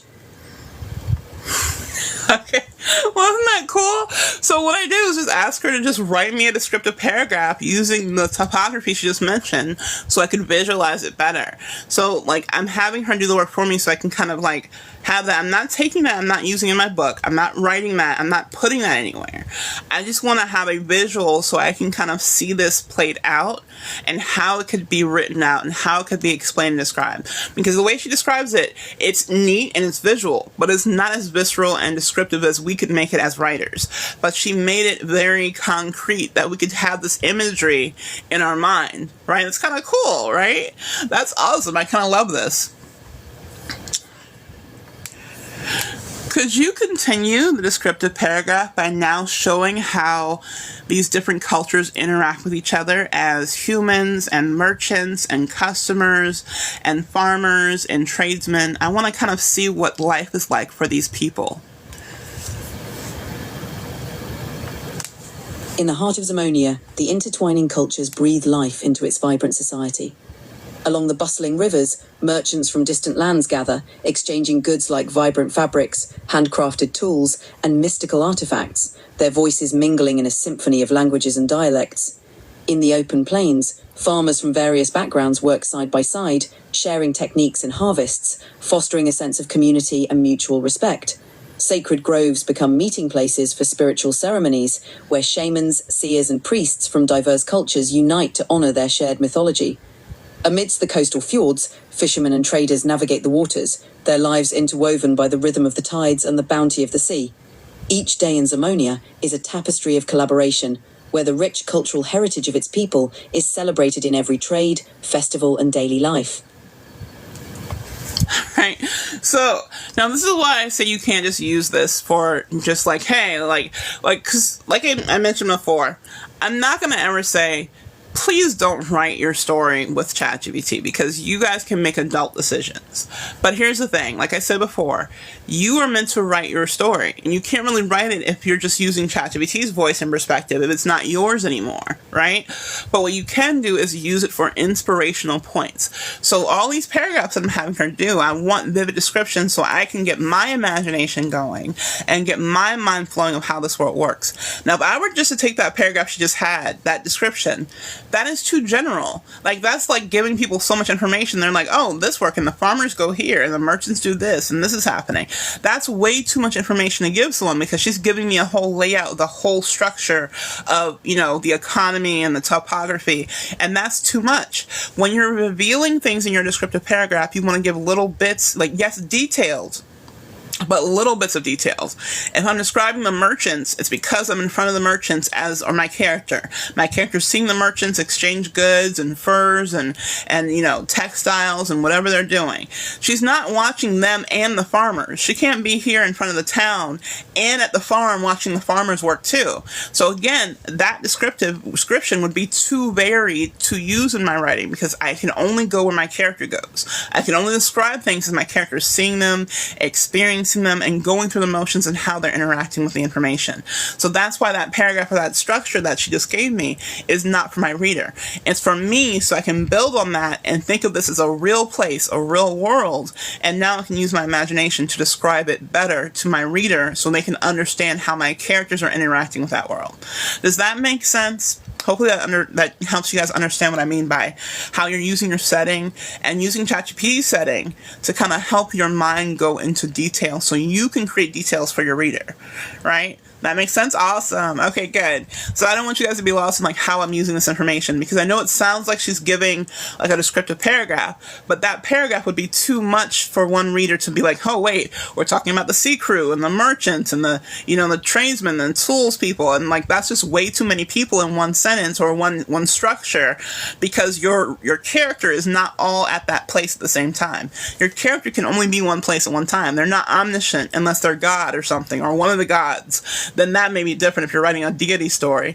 But most of the time, even if you're writing a deity story, they're still only in one place at one time. Even if they have magical powers or abilities or can go anywhere, they usually can only be present in that one space, right? So you can only use that one space to show the description. Now you can lead into the description for other things, like maybe you're saying she's watching the merchants and has a flashback to her father being a merchant, or, thinks back to the history of when this all started and how merchants first came to be. Like, that can be a lead-in too.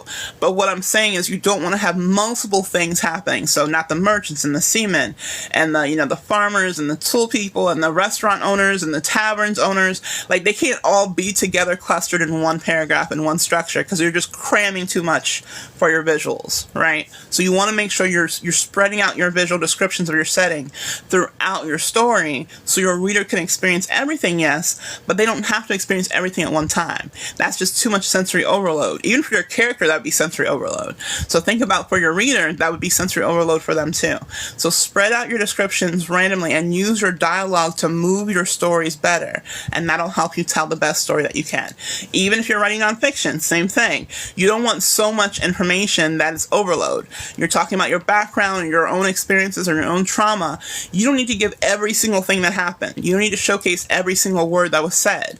Instead, think about the core meaning of why you're trying to show your story or your backstory or your connection to a theme that you're trying to do, and ask yourself, what does the reader need to know to help them understand the perspective of trying to get them to connect with the ideas or the concepts that they need to get out of this chapter or out of this whole book. And that's where your description will come in and be more solid. All right? Okay, so now that we did this, now I'm actually going to come out of ChatGPT and out of Amazonia for a bit, because now I'm going to use what she did. So watch how this works. So I'm going to end our session. All right. So now I am going to, because I ended that session, I now want to take what she did and I want to say, for the first paragraph, the typography, I'm going to have ChatGPT take that paragraph and create me images using that paragraph. So think about that. So now, because I have such descriptive landscapes, I'm going to break it down a little bit. I'm not going to just have them do one.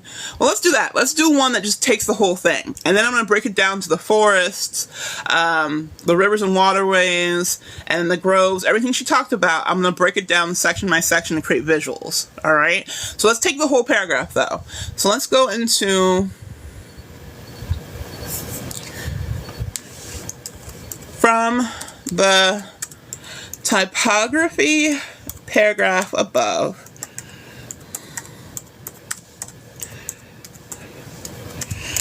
can you create me a landscape visual of Zamonia?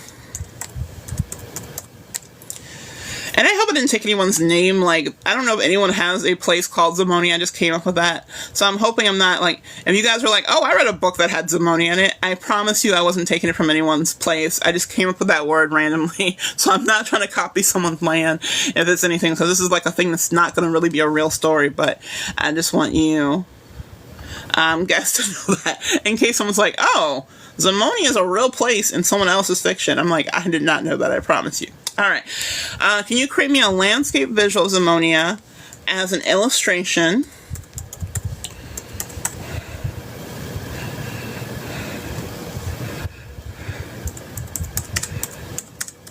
of my setting? Alright, and I'm going to copy this because I'm going to reuse the statement in a different way later. Alright, so now it's using DALL-E. And like I said, I think you guys may have to be a premium user to use DALL-E with what you're doing with text. I'm not sure. Just double check. But that's why I pay for it, because I don't want to be limited in what I can do. Because you can transfer from text to voice to visuals very easily when you're doing things like this. So that's why I like having the premium version. Oh my gosh. Okay. This is awesome. You guys ready to see this one? This is so cool. Look at this. Look at that. Oh, I'm going to start from this side. I'm going to start from this side and go over. Look at that. What? Now, I don't know about you, but that looks like an old-timey world kind of structure. We got waterfalls. You said a waterfall? Look at that. Oh my gosh. That is so cool. That looks like a mythical ancient land to me. That looks like somewhere that could be definitely inhabited by multiple cultures and different societies. That's so cool, isn't it? Oh my gosh, that came out really good. I really like that. That's really awesome. Alright. So now, let's say that this is like one of my main pictures. So I'm actually going to save that because I love that one. Alright. And then it says, this is what I want you guys to know, because whenever it gives you an image, don't just like take that image and be like, okay, that's good, I'm just going to run with it. Because you can make it better, more detailed, go deeper into it, right? So it says underneath the illustration, it said, here's your illustrated landscape of Zamonia. Let me know if you like any adjustments or additional details to refine the vision. So that's what I'm going to do. I'm actually going to refine the vision of what she mentioned above. So I said, this is great. Can you now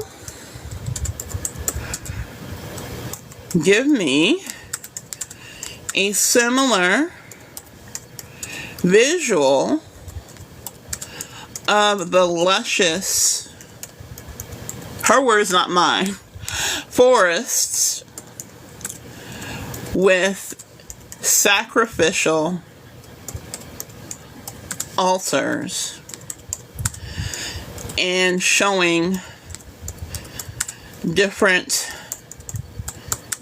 gods and cultures. So now what I'm doing, I'm breaking down the landscape so I can see everything in a visual. I want to see the forest. I want to see the mountains. I want to see the waterways. I want to see the plains. I want to see these broken down into different things. So now I have a topography visual for all the things that she just described to me, and I now have visuals to go with each section of my world, of Zamonia, right? All right, cool. All right, did I spell that right? Hold on. Alright, good. Make sure I'm spelling things right, because she's probably like, what? Altars. Oh, I don't need and. Okay, alright. You say so. My Grammarly is always correcting me, saying I'm not doing stuff right. But I promise you, even when you misspell stuff in ChatGPT, it doesn't care. It understands what you mean. So I don't want you guys to feel like you have to be correct in all of your ChatGPT stuff. Can I close that out? Okay, that's fine. There we go. Alright, here we go. Alright, so I want to see the sacrificial.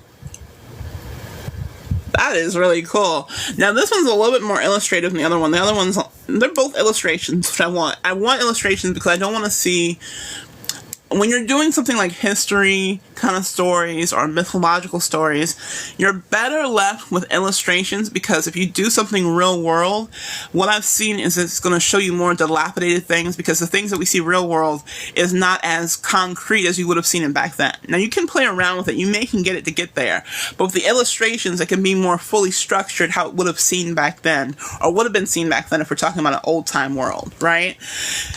Hey Nicole, how are you? It's good to see you. Alright, we're doing visuals in here so we can see what our settings look like. So that's what we're doing if you're just coming in. Alright, so look at this one, guys. This came out really well. Let me make this bigger. There we go.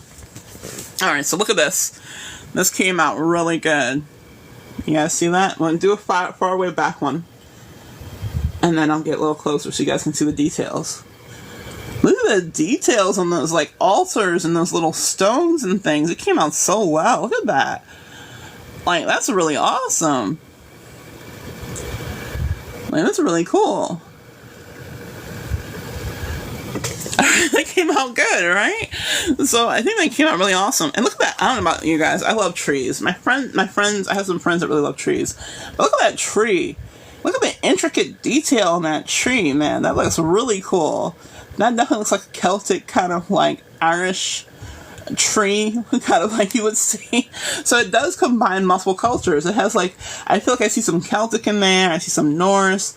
I definitely see some Native American influences in there. I see the combination of different things in there, like I asked for it. So that came out really good. Like, Dolly is really on point today. I'm really proud of it. Alright, cool. So now we have that one. So let's do the same thing with the other landscapes. So now, let's see, we did the forest. So the next one, let's do the mountainous regions. I definitely am a romance author. I say words and I'm like, that sounds really sensual, but I didn't mean for that to be sensual. Alright, so we have that for the mountains. She mentioned that it's, oh, she mentioned volcanic mountains, so that's interesting. So we could do volcanic mountains, and then earlier before, when she gave us information on the economy, I think this is kind of interesting. She mentioned the, where is it? Okay, yeah. So she had volcanic mountains and hot springs that have a layer of mystical or healing properties, and then also had hidden caverns and caves of civilization. So let's add that to our description.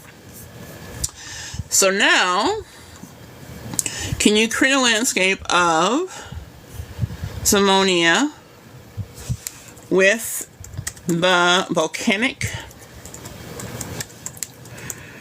mountains, hot springs?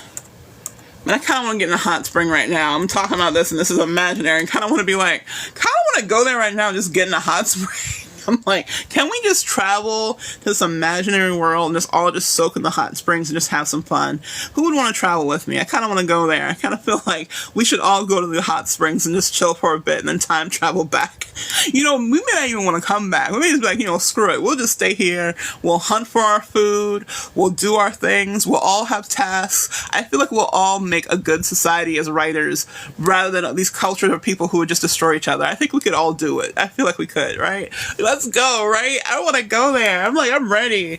I don't even want to stay here anymore. All the craziness happening in the country, let's just go to this imaginary world we created together and let's just live here. This is our new world, guys. This is where we live starting from today. I promise you. All right, this is so cool. All right, and let's see. And society structures, or I should say no, and cavern structures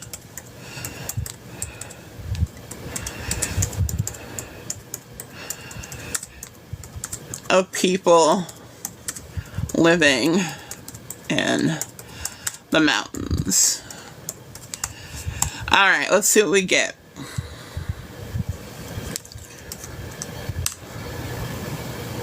This is gonna be fun. I'm like, if I see a really cool hot spring, you guys won't even see me anymore. You're gonna be like, where'd she go? I jumped in my computer. All right, magic happened.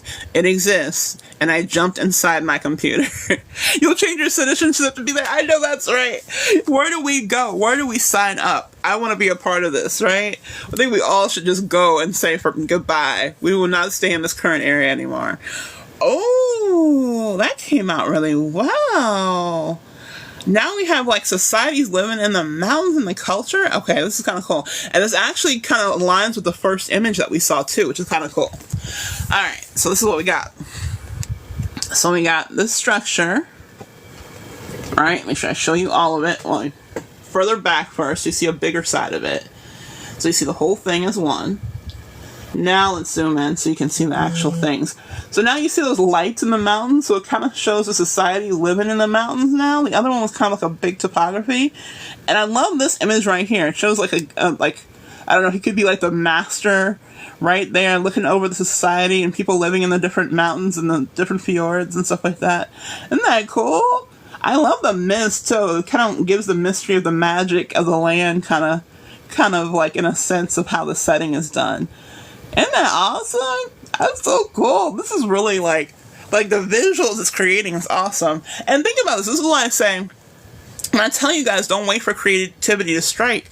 Use these things to give you creativity. Like I tell you, creative insight does not have to just come from you sitting at your desk, waiting for inspiration to strike and to write your story. This is creative insight. I don't know about you guys, but I can think of stories that can be told right now just looking at these images. Like, heck, I could tell that guy's story. I feel like he's in our reverse harem. For some reason, I feel like he's part of the reverse harem. Whether he likes it or not, he's part of the harem. Okay, he's automatically in the harem. I don't know who he is. He doesn't even have a name yet, but he has now been inducted into the harem. Okay, he's part of it.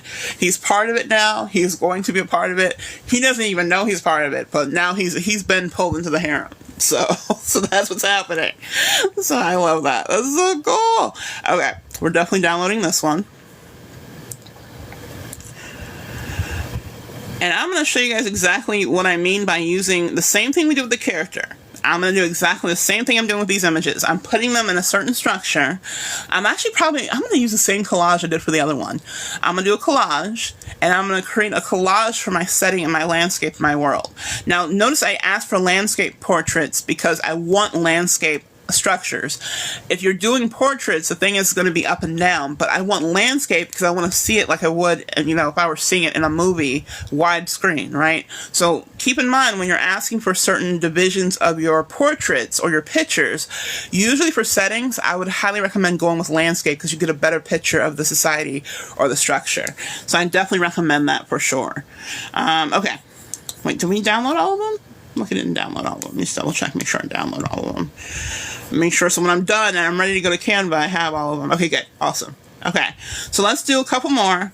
We have the mountains already. We have all that. So now we have the forest. So now let's do the waterways. We have the rivers and waterways. So now let's ask for that. So, and I'm doing the same thing. So I don't have to keep writing it over and over again. I'm just copying the same instructions I have above and just replacing it with the actual thing that I want. So I want landscape pictures of, let's see, of the waterways.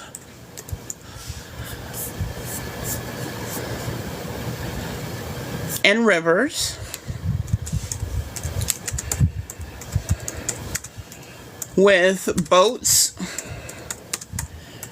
and river shops or merchants. So I want to see liveliness in there.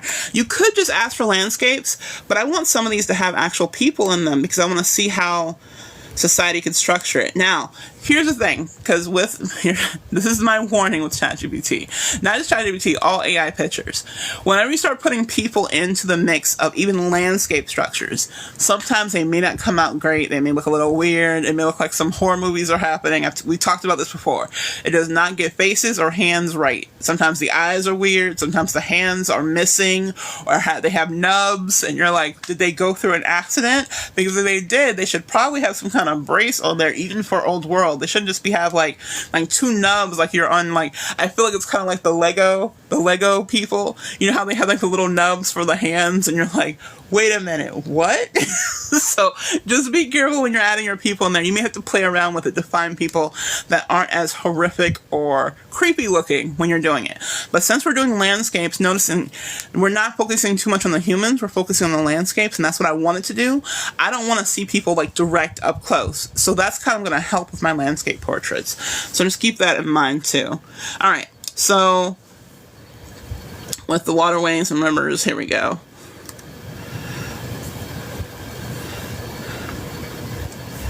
All right, so I have river shops and merchants. I kind of want to see it like not just waterways and rivers and things like that, but I want to see like kind of like where society has structured a actual living proof of society working over these rivers and these waterways. So that's why I mentioned the boats and things like that.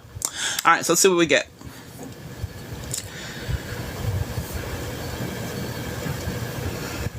And then before I finish, I'm going to go to Midjourney so you guys can see what Midjourney does. Because Midjourney will give us something completely different, I promise you.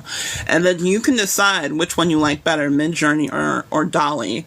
I usually like DALL-E better than Midjourney just because it just feels more aligned with what I want when it comes to my storytelling. But you've seen that we found some cool images on Midjourney too. Ooh. Nice. This came out pretty. I like that this one's brighter too. So we have like the waterways. Alright, back up so you can see the whole thing. And then we have like our structures of, again, you see society moving in it, which I wanted to do because I didn't want to just have the landscape. I want to see like what society could possibly look like living and thriving in this place, right?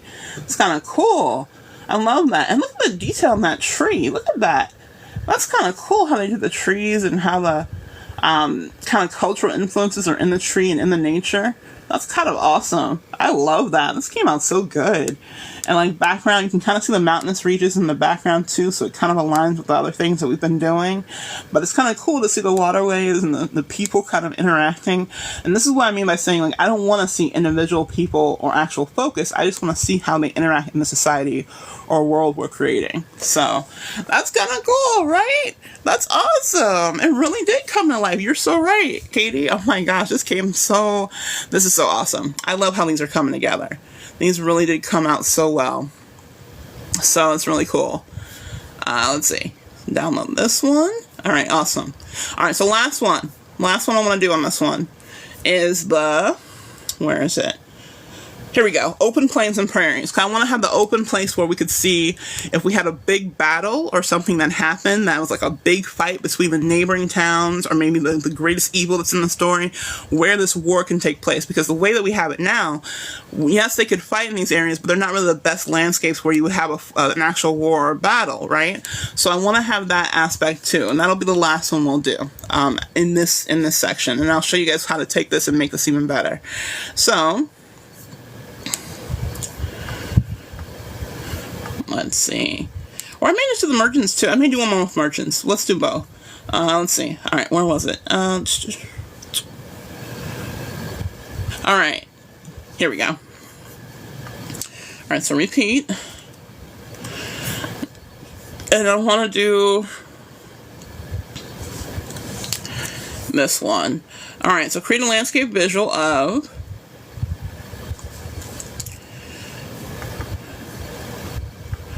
vast open spaces for gatherings, battles, and nomadic living, drawing from Native American traditions. So I'm taking her own words and putting it back in my ChatGPT. So this is what I want you guys to get with prompting.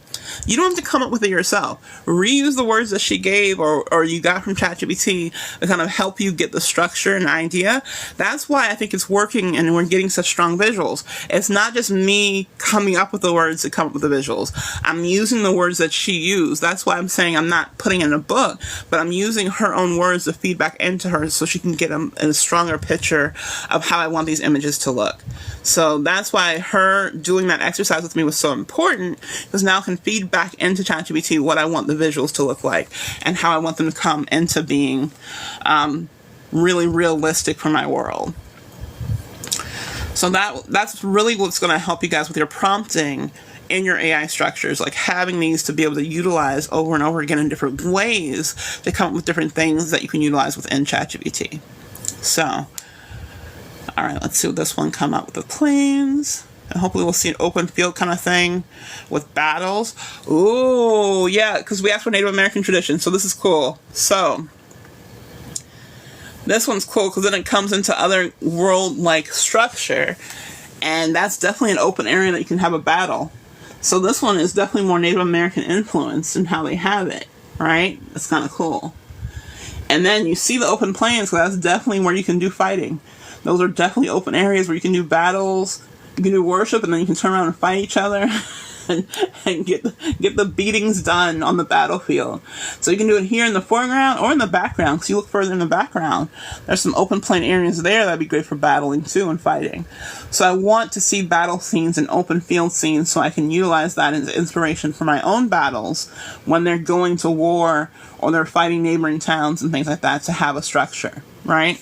Now, if I wanted to, I could take out the native influence out. I'm going to keep it because I love the fact that we're showing different cultures here.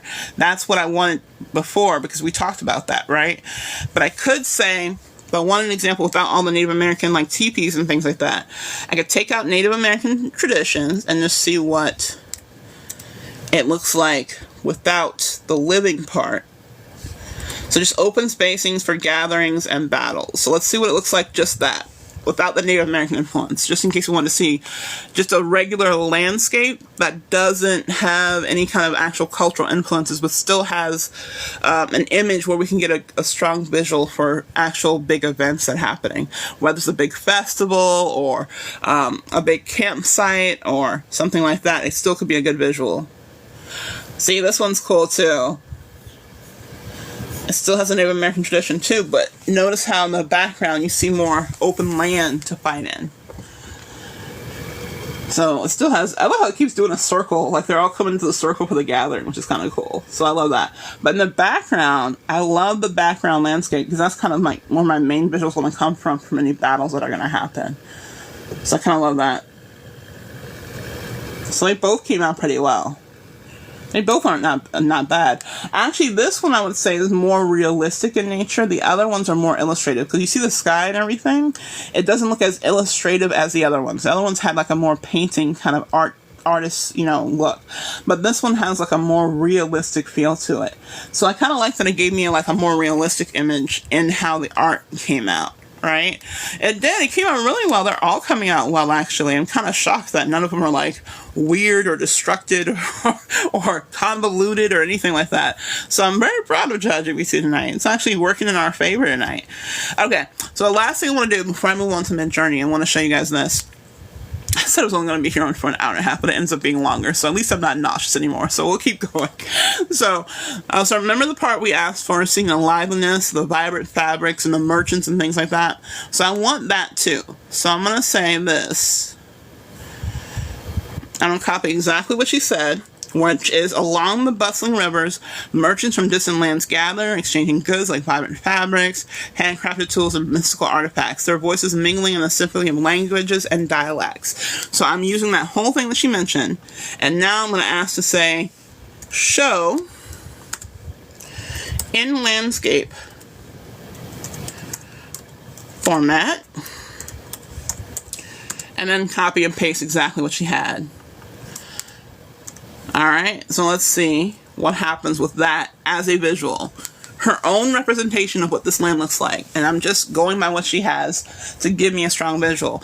And notice, because we've set up so much, and this is why it's working so well, it's not just because what we just did with her.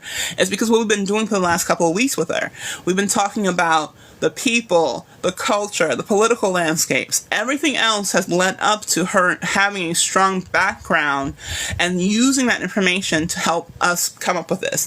This is why I say, when you go into privacy, you could say AI, don't train it by giving other information so AI can train on it.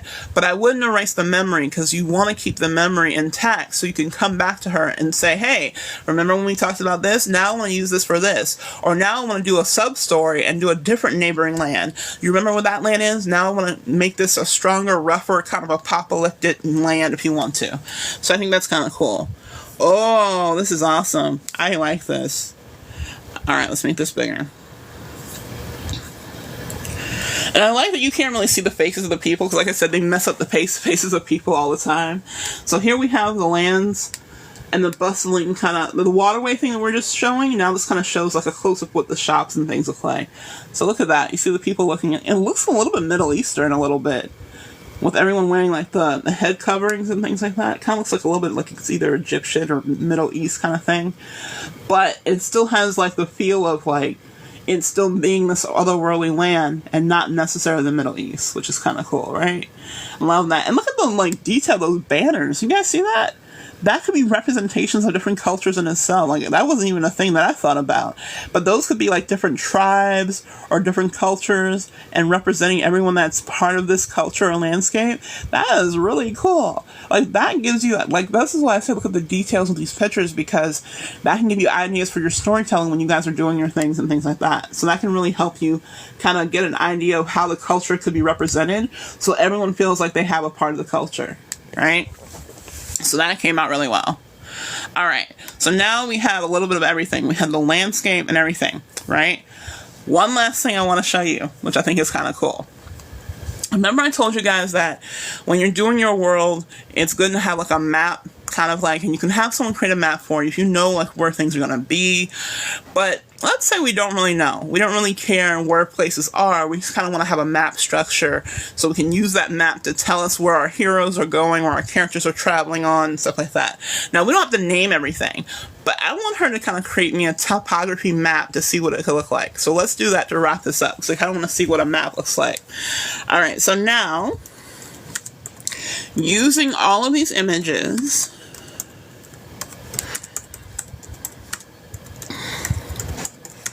to help decide the typography. That way she knows there has to be water, there has to be rivers, there has to be mountains, there has to be forests. So that way the AI knows that I need all these things to come and coincide together, right? So it's kind of cool, right? DALL-E's working. I know, it's working its magic tonight. We're like going to keep going with it. I'm like, this is kind of cool. Decide the typography for Zamonia, and create me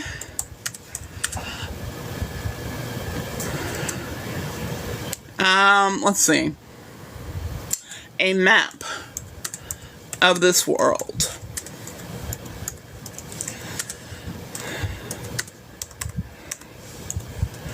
use the compass structure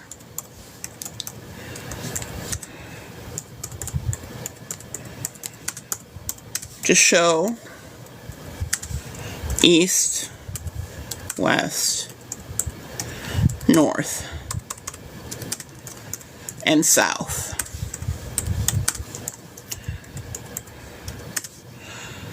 Alright, so I'm just going to see, I'm going to leave it like that. I could make it more detailed if I want to, but I just want to see what it gives me if I ask for a map and typography map to just give me a map structure.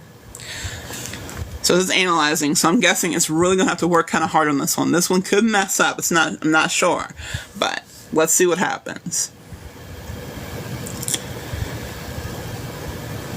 It's definitely working hard. Let's see. While it's figuring that out, let me go back and use some of the images while Dolly's working. We can also be working on Midjourney, so let me do that really quickly. So, let's see, what's the other one?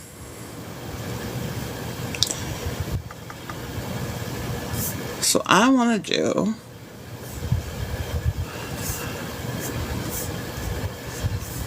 Let's see, how will I do this? Let me copy it from here. Because I realized that the only thing with Midjourney is it doesn't remember the things that we've been doing like ChatGPT would. So,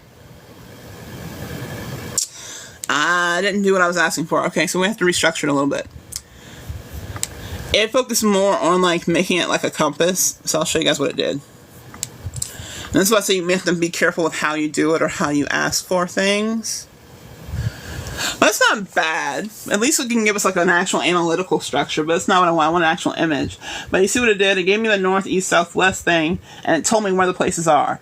Like the north is the mountains, which isn't bad, and the south it has like the bustling rivers. So it like gave me kind of like a layout, but I wasn't asking for an analytical layout. I really wanted a map. So let's try that one more time. Let's see if we can like kind of redo this. And this is where you can say, no, you don't like it. You can downvote it and say bad response. And you can say that you want create an actual map using this information.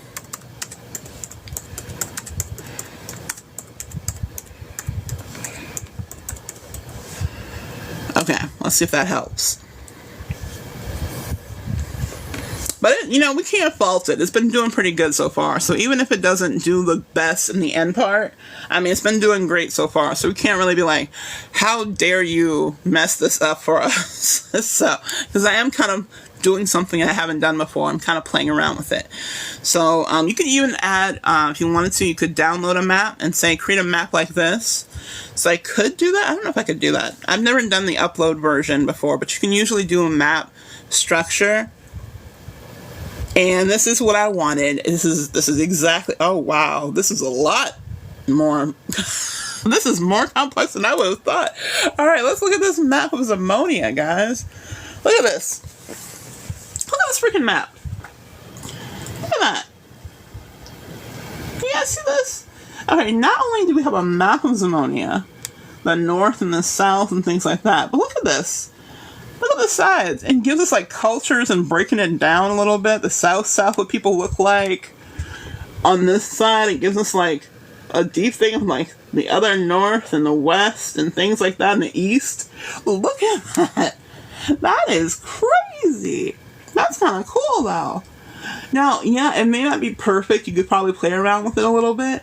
But, I mean, we have the mountains, the waterways. The forest could probably be deep in the back right through in there. That's probably a good place for the forest, right? And then the volcanic part, of course, in the middle. And there's probably other parts on the other side that we could kind of imagine the place being. But, I mean, this could really be our Zamonia. Like, look at that. Like, it even has our name up there. Look at that. It's like, this is Zamonia. This is like a real map. This is awesome. Look at that. Oh my gosh, that's kind of cool. Now, they have like fake names on here, but you could always go into Canva, and wherever you see names that are kind of weird, you can put the actual names and erase the names and put your real name of something that you want for that area. So that's kind of cool how they did that. I love that. And now I will say, they have all of these like Like you can find errors if you want to. Like, for example, we have multiple compasses. We don't need all those compasses. Like, there's one here at the bottom, one in the middle. There's like all these other side compasses up here that really don't make any sense. So like, it's not perfect, but this is a lot better than we could have done on our own. I don't know about you, but I can't draw a map like this. I would be in hell trying to even draw anything similar to this. Mine would be a stick figure of land. It would be like literally a little like circle. That's the mountain. It's like a oval circle coming out of the land. I promise you, mine would not be as good as this. So I'm not trying to like denounce the things that it's doing, but I'm just saying it could be better. But this is still kind of cool in how it showed south-south, southeast, like showing like what cultures would look like for each area. That is really awesome. That came out so well. And like even the details. Hold on, let me see if you guys can see this. Let me go deeper so you guys can see. Even if you go further in, you guys can see the detail there. Look at that. Even the little castle stuff, the little land areas, it's like it has like little civilizations deep in each area. You see that? Like each area like has like a little like group of towns deep in the area. You can kind of see them a little bit, right? Drop the prompts in Discord. Alright, well, let's see. How could I do? Yeah, I guess I could do the... Because keep in mind, it's not just like the regular prompt. It's using the stuff that we've done before. So it would be like, I can give you the prompt, but it wouldn't be the same as if you're just putting the prompt in Discord or putting the prompt in ChatGPT. You'd have to do like we did the whole time. How we built the world, we built the structure, we built the society, and we did that verbally first, and then we did the images. So I can still give you guys the prompts for sure, but just keep in mind, it won't be the same as if you guys doing it from scratch because it doesn't have that basis of information to build off on the land. So just keep that in mind when you use those prompts. You're going to have to start building your own world and your own town and stuff like that to help you with that. But yeah, that I can definitely give you some of the information to help you with it. That's no problem. Okay, so we have that one. I'm going to go ahead and save that map. Even if it's not perfect, I'm still saving that map. Alright, so now really quickly, I just want to show you how Discord would be a little different. I'm going to do... Alright, Discord. Open Discord. Go to my Midjourney channel. And it's not really paranormal. Well, it is paranormal. Yeah, I wasn't paranormal. We'll keep it paranormal. That's cool. Alright, so since we don't have that, I'm going to do something different here. Alright, so you got to do /imagine. And then I'm going to paste part of the prompt that she put in the description. So, nestled between towering volcanic mountains and lush dense forests, Zamonia unfolds a tapestry of vibrant landscapes. Create me a map of this old world and magical land. So let's see what it comes up with.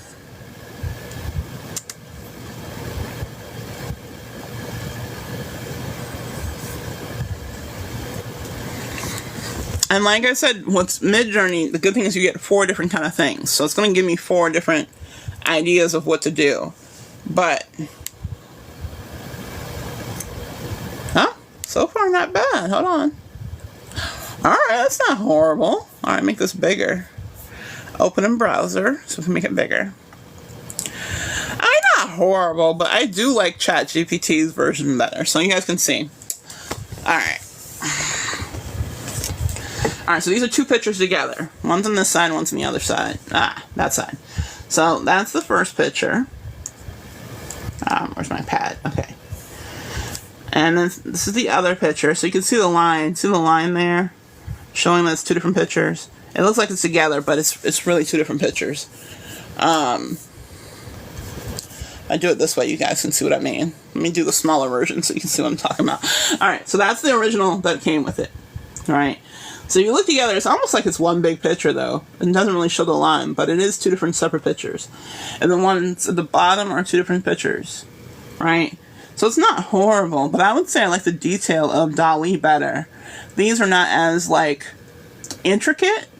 They're almost like, they're still detailed, but they're not as intricate as what we saw in DALL-E and ChatGPT, I would say. So I really like the structures from the other one. The other one's more mystical and magical. This one's kind of like, I know it sounds mean, but it's almost like comparing like Lord of the Rings from the mystical part that we saw in ChatGPT, and this is kind of like, do you guys remember the kids show, the Gnomes? Like, so you remember the gnomes? That like this has like the gnome feel. Like it's still a magical world with magical creatures, but it has like a child like feel to it, almost like childlike illustrations. Where the other one was more like someone painted the landscape, right? So kind of cool, right? So let's see. You were thinking that basic fill in the blanks template for people struggling with visualization in their world. Yeah, sure. Yeah, for sure. I can do that. Less ethnic, more multicultural. Yeah, for sure. Like, let's see. I guess I could try to do like because that's what I have in the AI guide that's in the bundle. It has prompts for you guys to fill in, so you can do stuff like that. I don't think I did setting in there. I don't think I did setting. I did all the other author branding and the character stuff. I did a little bit of setting, but not as detailed as we're doing here. So, but I can definitely try to help you for sure. You swear you were thinking about the gnomes? You were thinking about the gnomes! Oh my god, you thought about it too. I used to love that show too. Because he was a doctor, Doc Gnome. He called him Doc, I think. And he was married to his wife, and they were like the cutest little things. And I remember that theme song like it was yesterday. And I swear I found it on Amazon. I was like, I need to buy this so I can just have it. And I remember that gnome, and he had the fox that he would like ride and go to house to help heal people. That, oh my god, I remember that show. So this reminds me of that. So this kind of has like the child like cartoon feel to it, like that gnome show, and the other one kind of has like a more maturity to it. That's what I would say. And like I said, it's not bad, but it just has a different feel to it than how I want the world structure. So that's why I would say like that kind of is a little different, right? Yeah, David and Lisa. That was David and Lisa. Oh my gosh, you remember that show? I'm glad I'm not the only one. I know I'm dating myself so bad with that show, but I used to love that show so much. I don't know why I loved it so much. My mom loved it too, and it was just like so awesome seeing these gnomes in the forest and, you know, caring for animals and caring for each other. And like, it was just like a really cool concept, even though it was for children. And I was a kid at the time, so like it probably was for me, but it was still kind of cool to see how they did it. All right, so I'm going to say redo this. Let's see what it does. I'm going to ask it to redo it because saying I didn't like any forest. Let's see what you can redo. And if it can't, it's fine because like we kind of like what we did with ChatGPT anyway. So I just want to see what possibilities can happen here. And then I'm going to see what it can do in a map structure. And then I'll go ahead and put it all in one big collage. And then we'll have it all together. So let's see what we can do.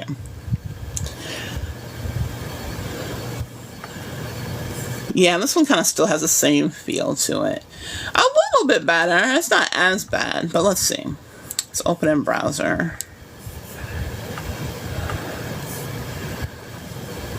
It really does remind me of gnomes or hobbit homes or something like that.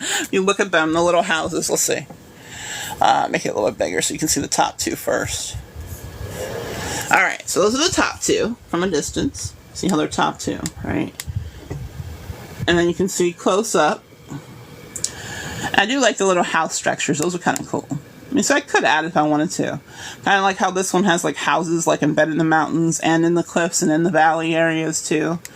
And then this one is kind of like more like houses in the field area and like little kind of huts, if you will, right? And then below, I think below is a little bit too modern for me because like you see like little like right here, see how they have. It looks like little churches, if you will. And then right here is definitely like a big cathedral. I'm like, I don't know if I want a big cathedral. That feels like it's too modern for me. Like, I don't know if that cathedral would be there in my old world timey place. That feels like it's too like 1600s to 1800s kind of feel to it. I don't think my people have that kind of modern technology to build those kind of cathedrals yet. So I don't know. I feel like the first one is not too horrible. But even then, I'm looking at the structures, and the structures look like they would be too intense for what I'm doing. So I'm going to probably just leave these alone. I just wanted to see what it did, so I could have that structure as a comparison to see if one did better. Because sometimes, like I said, you'll find Midjourney does better than than DALL-E and ChatGPT, sometimes and vice versa. So it really is good to try multiple AI systems and AI image generators to see which ones you like and the feel of what you like. That way you can know which one you should stick with for sure. All right, last but not least, I'm going to see if we can do a map. I just want to see if it'll do the map. And this is what I mean by when I said when you guys take it and just do it randomly. I'm going to ask for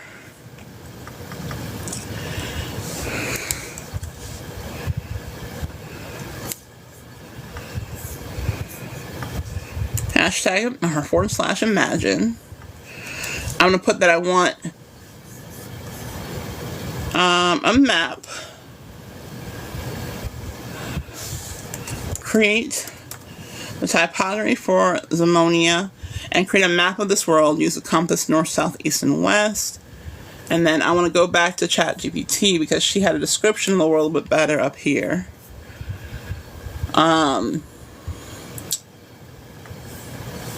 going to use the riverways and the foliage and all this stuff right here. So I'm just going to copy part of her description just so Discord knows a little bit about where this is visually. And then I'm going to say create in landscape format. And actually, it may not create in landscape format. I forgot when you do. This is the other reason why I don't like Midjourney as much. So with Midjourney, when you want actual landscape structure, you have to give it dimensions. So you have to say, I want this dimension by this dimension to say what dimensions you want for your picture. I'm not going to do that because I realize I don't feel like looking for dimensions. And there's a certain way you got to do it too. I used to know it when I was playing with it a lot more heavily when it first came out, but I forgot and I just don't feel like looking it up. Not that I'm lazy, but I think I'm just too tired to look it up. So I'm just going to let that be. But while we're doing that, because it's still making it up, I'm going to go over here so you guys can see what I'm doing as far as how I do this for... There's my Discord sound. That always tells me when it's ready. So just like before, I'm going to do like before. I'm going to look for a collage. But this time I look for collages that has more landscape forms because I have landscape images in my visuals, right? So I'm going to put landscape collage for my Canva template. Let's see what kind of landscape collage we can find. Let's find... Oh, that's not bad.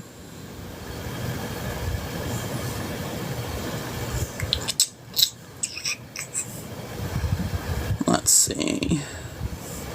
A lot of wedding ones. Oh my gosh. Like everybody's trying to get married. Alright. Let's do this one. So you guys can see what it looks like. I'm choosing this one because it looks like it has a lot of landscape shapes. So I can put all of the pictures that I had in one area, right? So let's use this one. Customize this template. Alright, and while we're doing that, let's go and look at our downloads here. And yeah, it still didn't give me the kind of map structure I wanted. So you guys can see what I mean. It still gave me a landscape. It gave me a little bit of a map. So if you see right here, like this one has the most mappy part. See how that one has like the map edges a little bit? But it's not as cool as a map that we got on DALL-E. And the other ones don't really have a map. It just shows the landscape a little bit more. Alright. And the ones at the bottom, like it has a like compass image right there. You guys see it? Like, well, hold on. Where is it? I'm over too far. There we go. Alright, you see that one has like a compass image, but it's like, it still has the edges of a map, but then it doesn't really look like a real map. So it's like, didn't do as well as a map structure as the other one. Now you could do it, because there's some maps, you guys have seen maps that have like the actual terrain structures on them. That kind of looks like that a little bit. Like it still has like the rugged edges, you're like, this is the forest and this is the mountains. So that could still be used a little bit if we wanted to. And this one is just another landscape photo. So it didn't do horribly well, but I think the other ones were more refined in what we want. So let's go with what we did in DALL-E as our main ones. So I'm going to go over here, I'm going to upload all of my photos that I downloaded.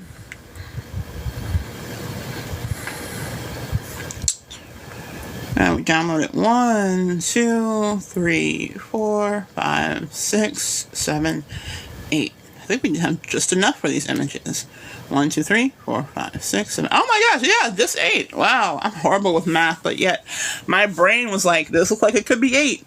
So I'm glad it happened. All right, so what I'm going to do is I'm going to put the map in the middle. I definitely want the map in the middle because that's one of the main structures. So the map is my middle image. I'm going to put the first landscape structure we got as the other middle image. And then the other ones could kind of be like my north, east, west kind of structure if I wanted to. So let's say I want the waterways to be in the south. Put it kind of in the middle, on the bottom. So I have my waterway structures. And then I can put my more mountainous regions up at the top, more plains or drier lands up at the top. So the valleys and stuff like that we had can go up there. So we have that. Make sure I have all the right ones. And then I'll put the altar in the middle.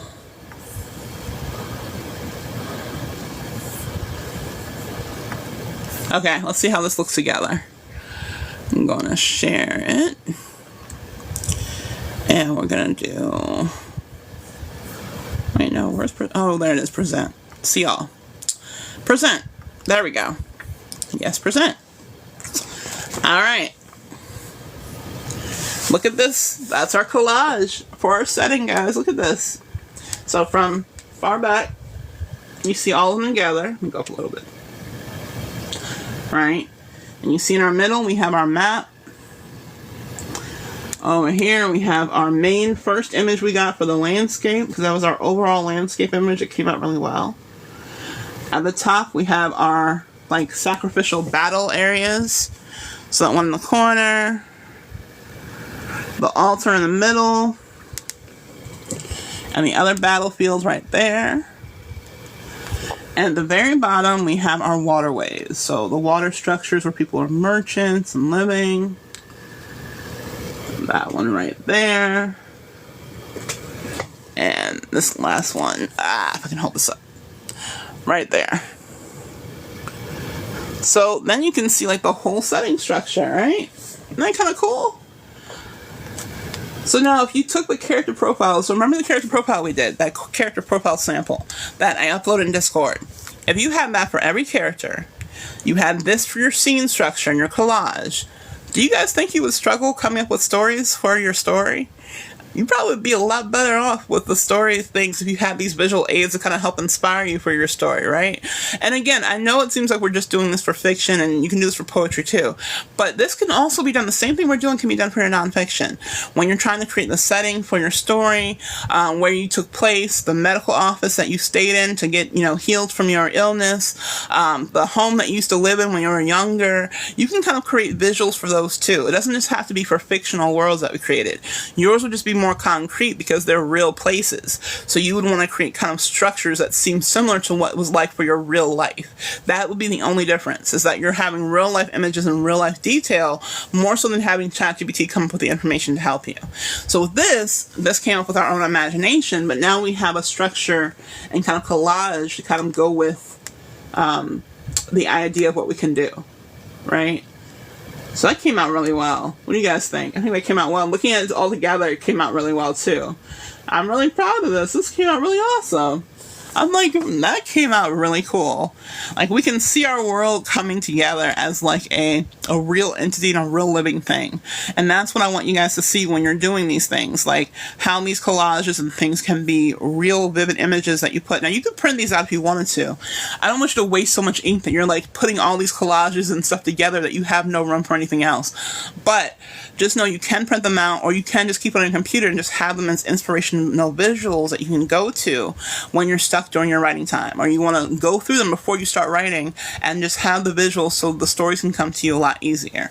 That's what makes this really cool. All right.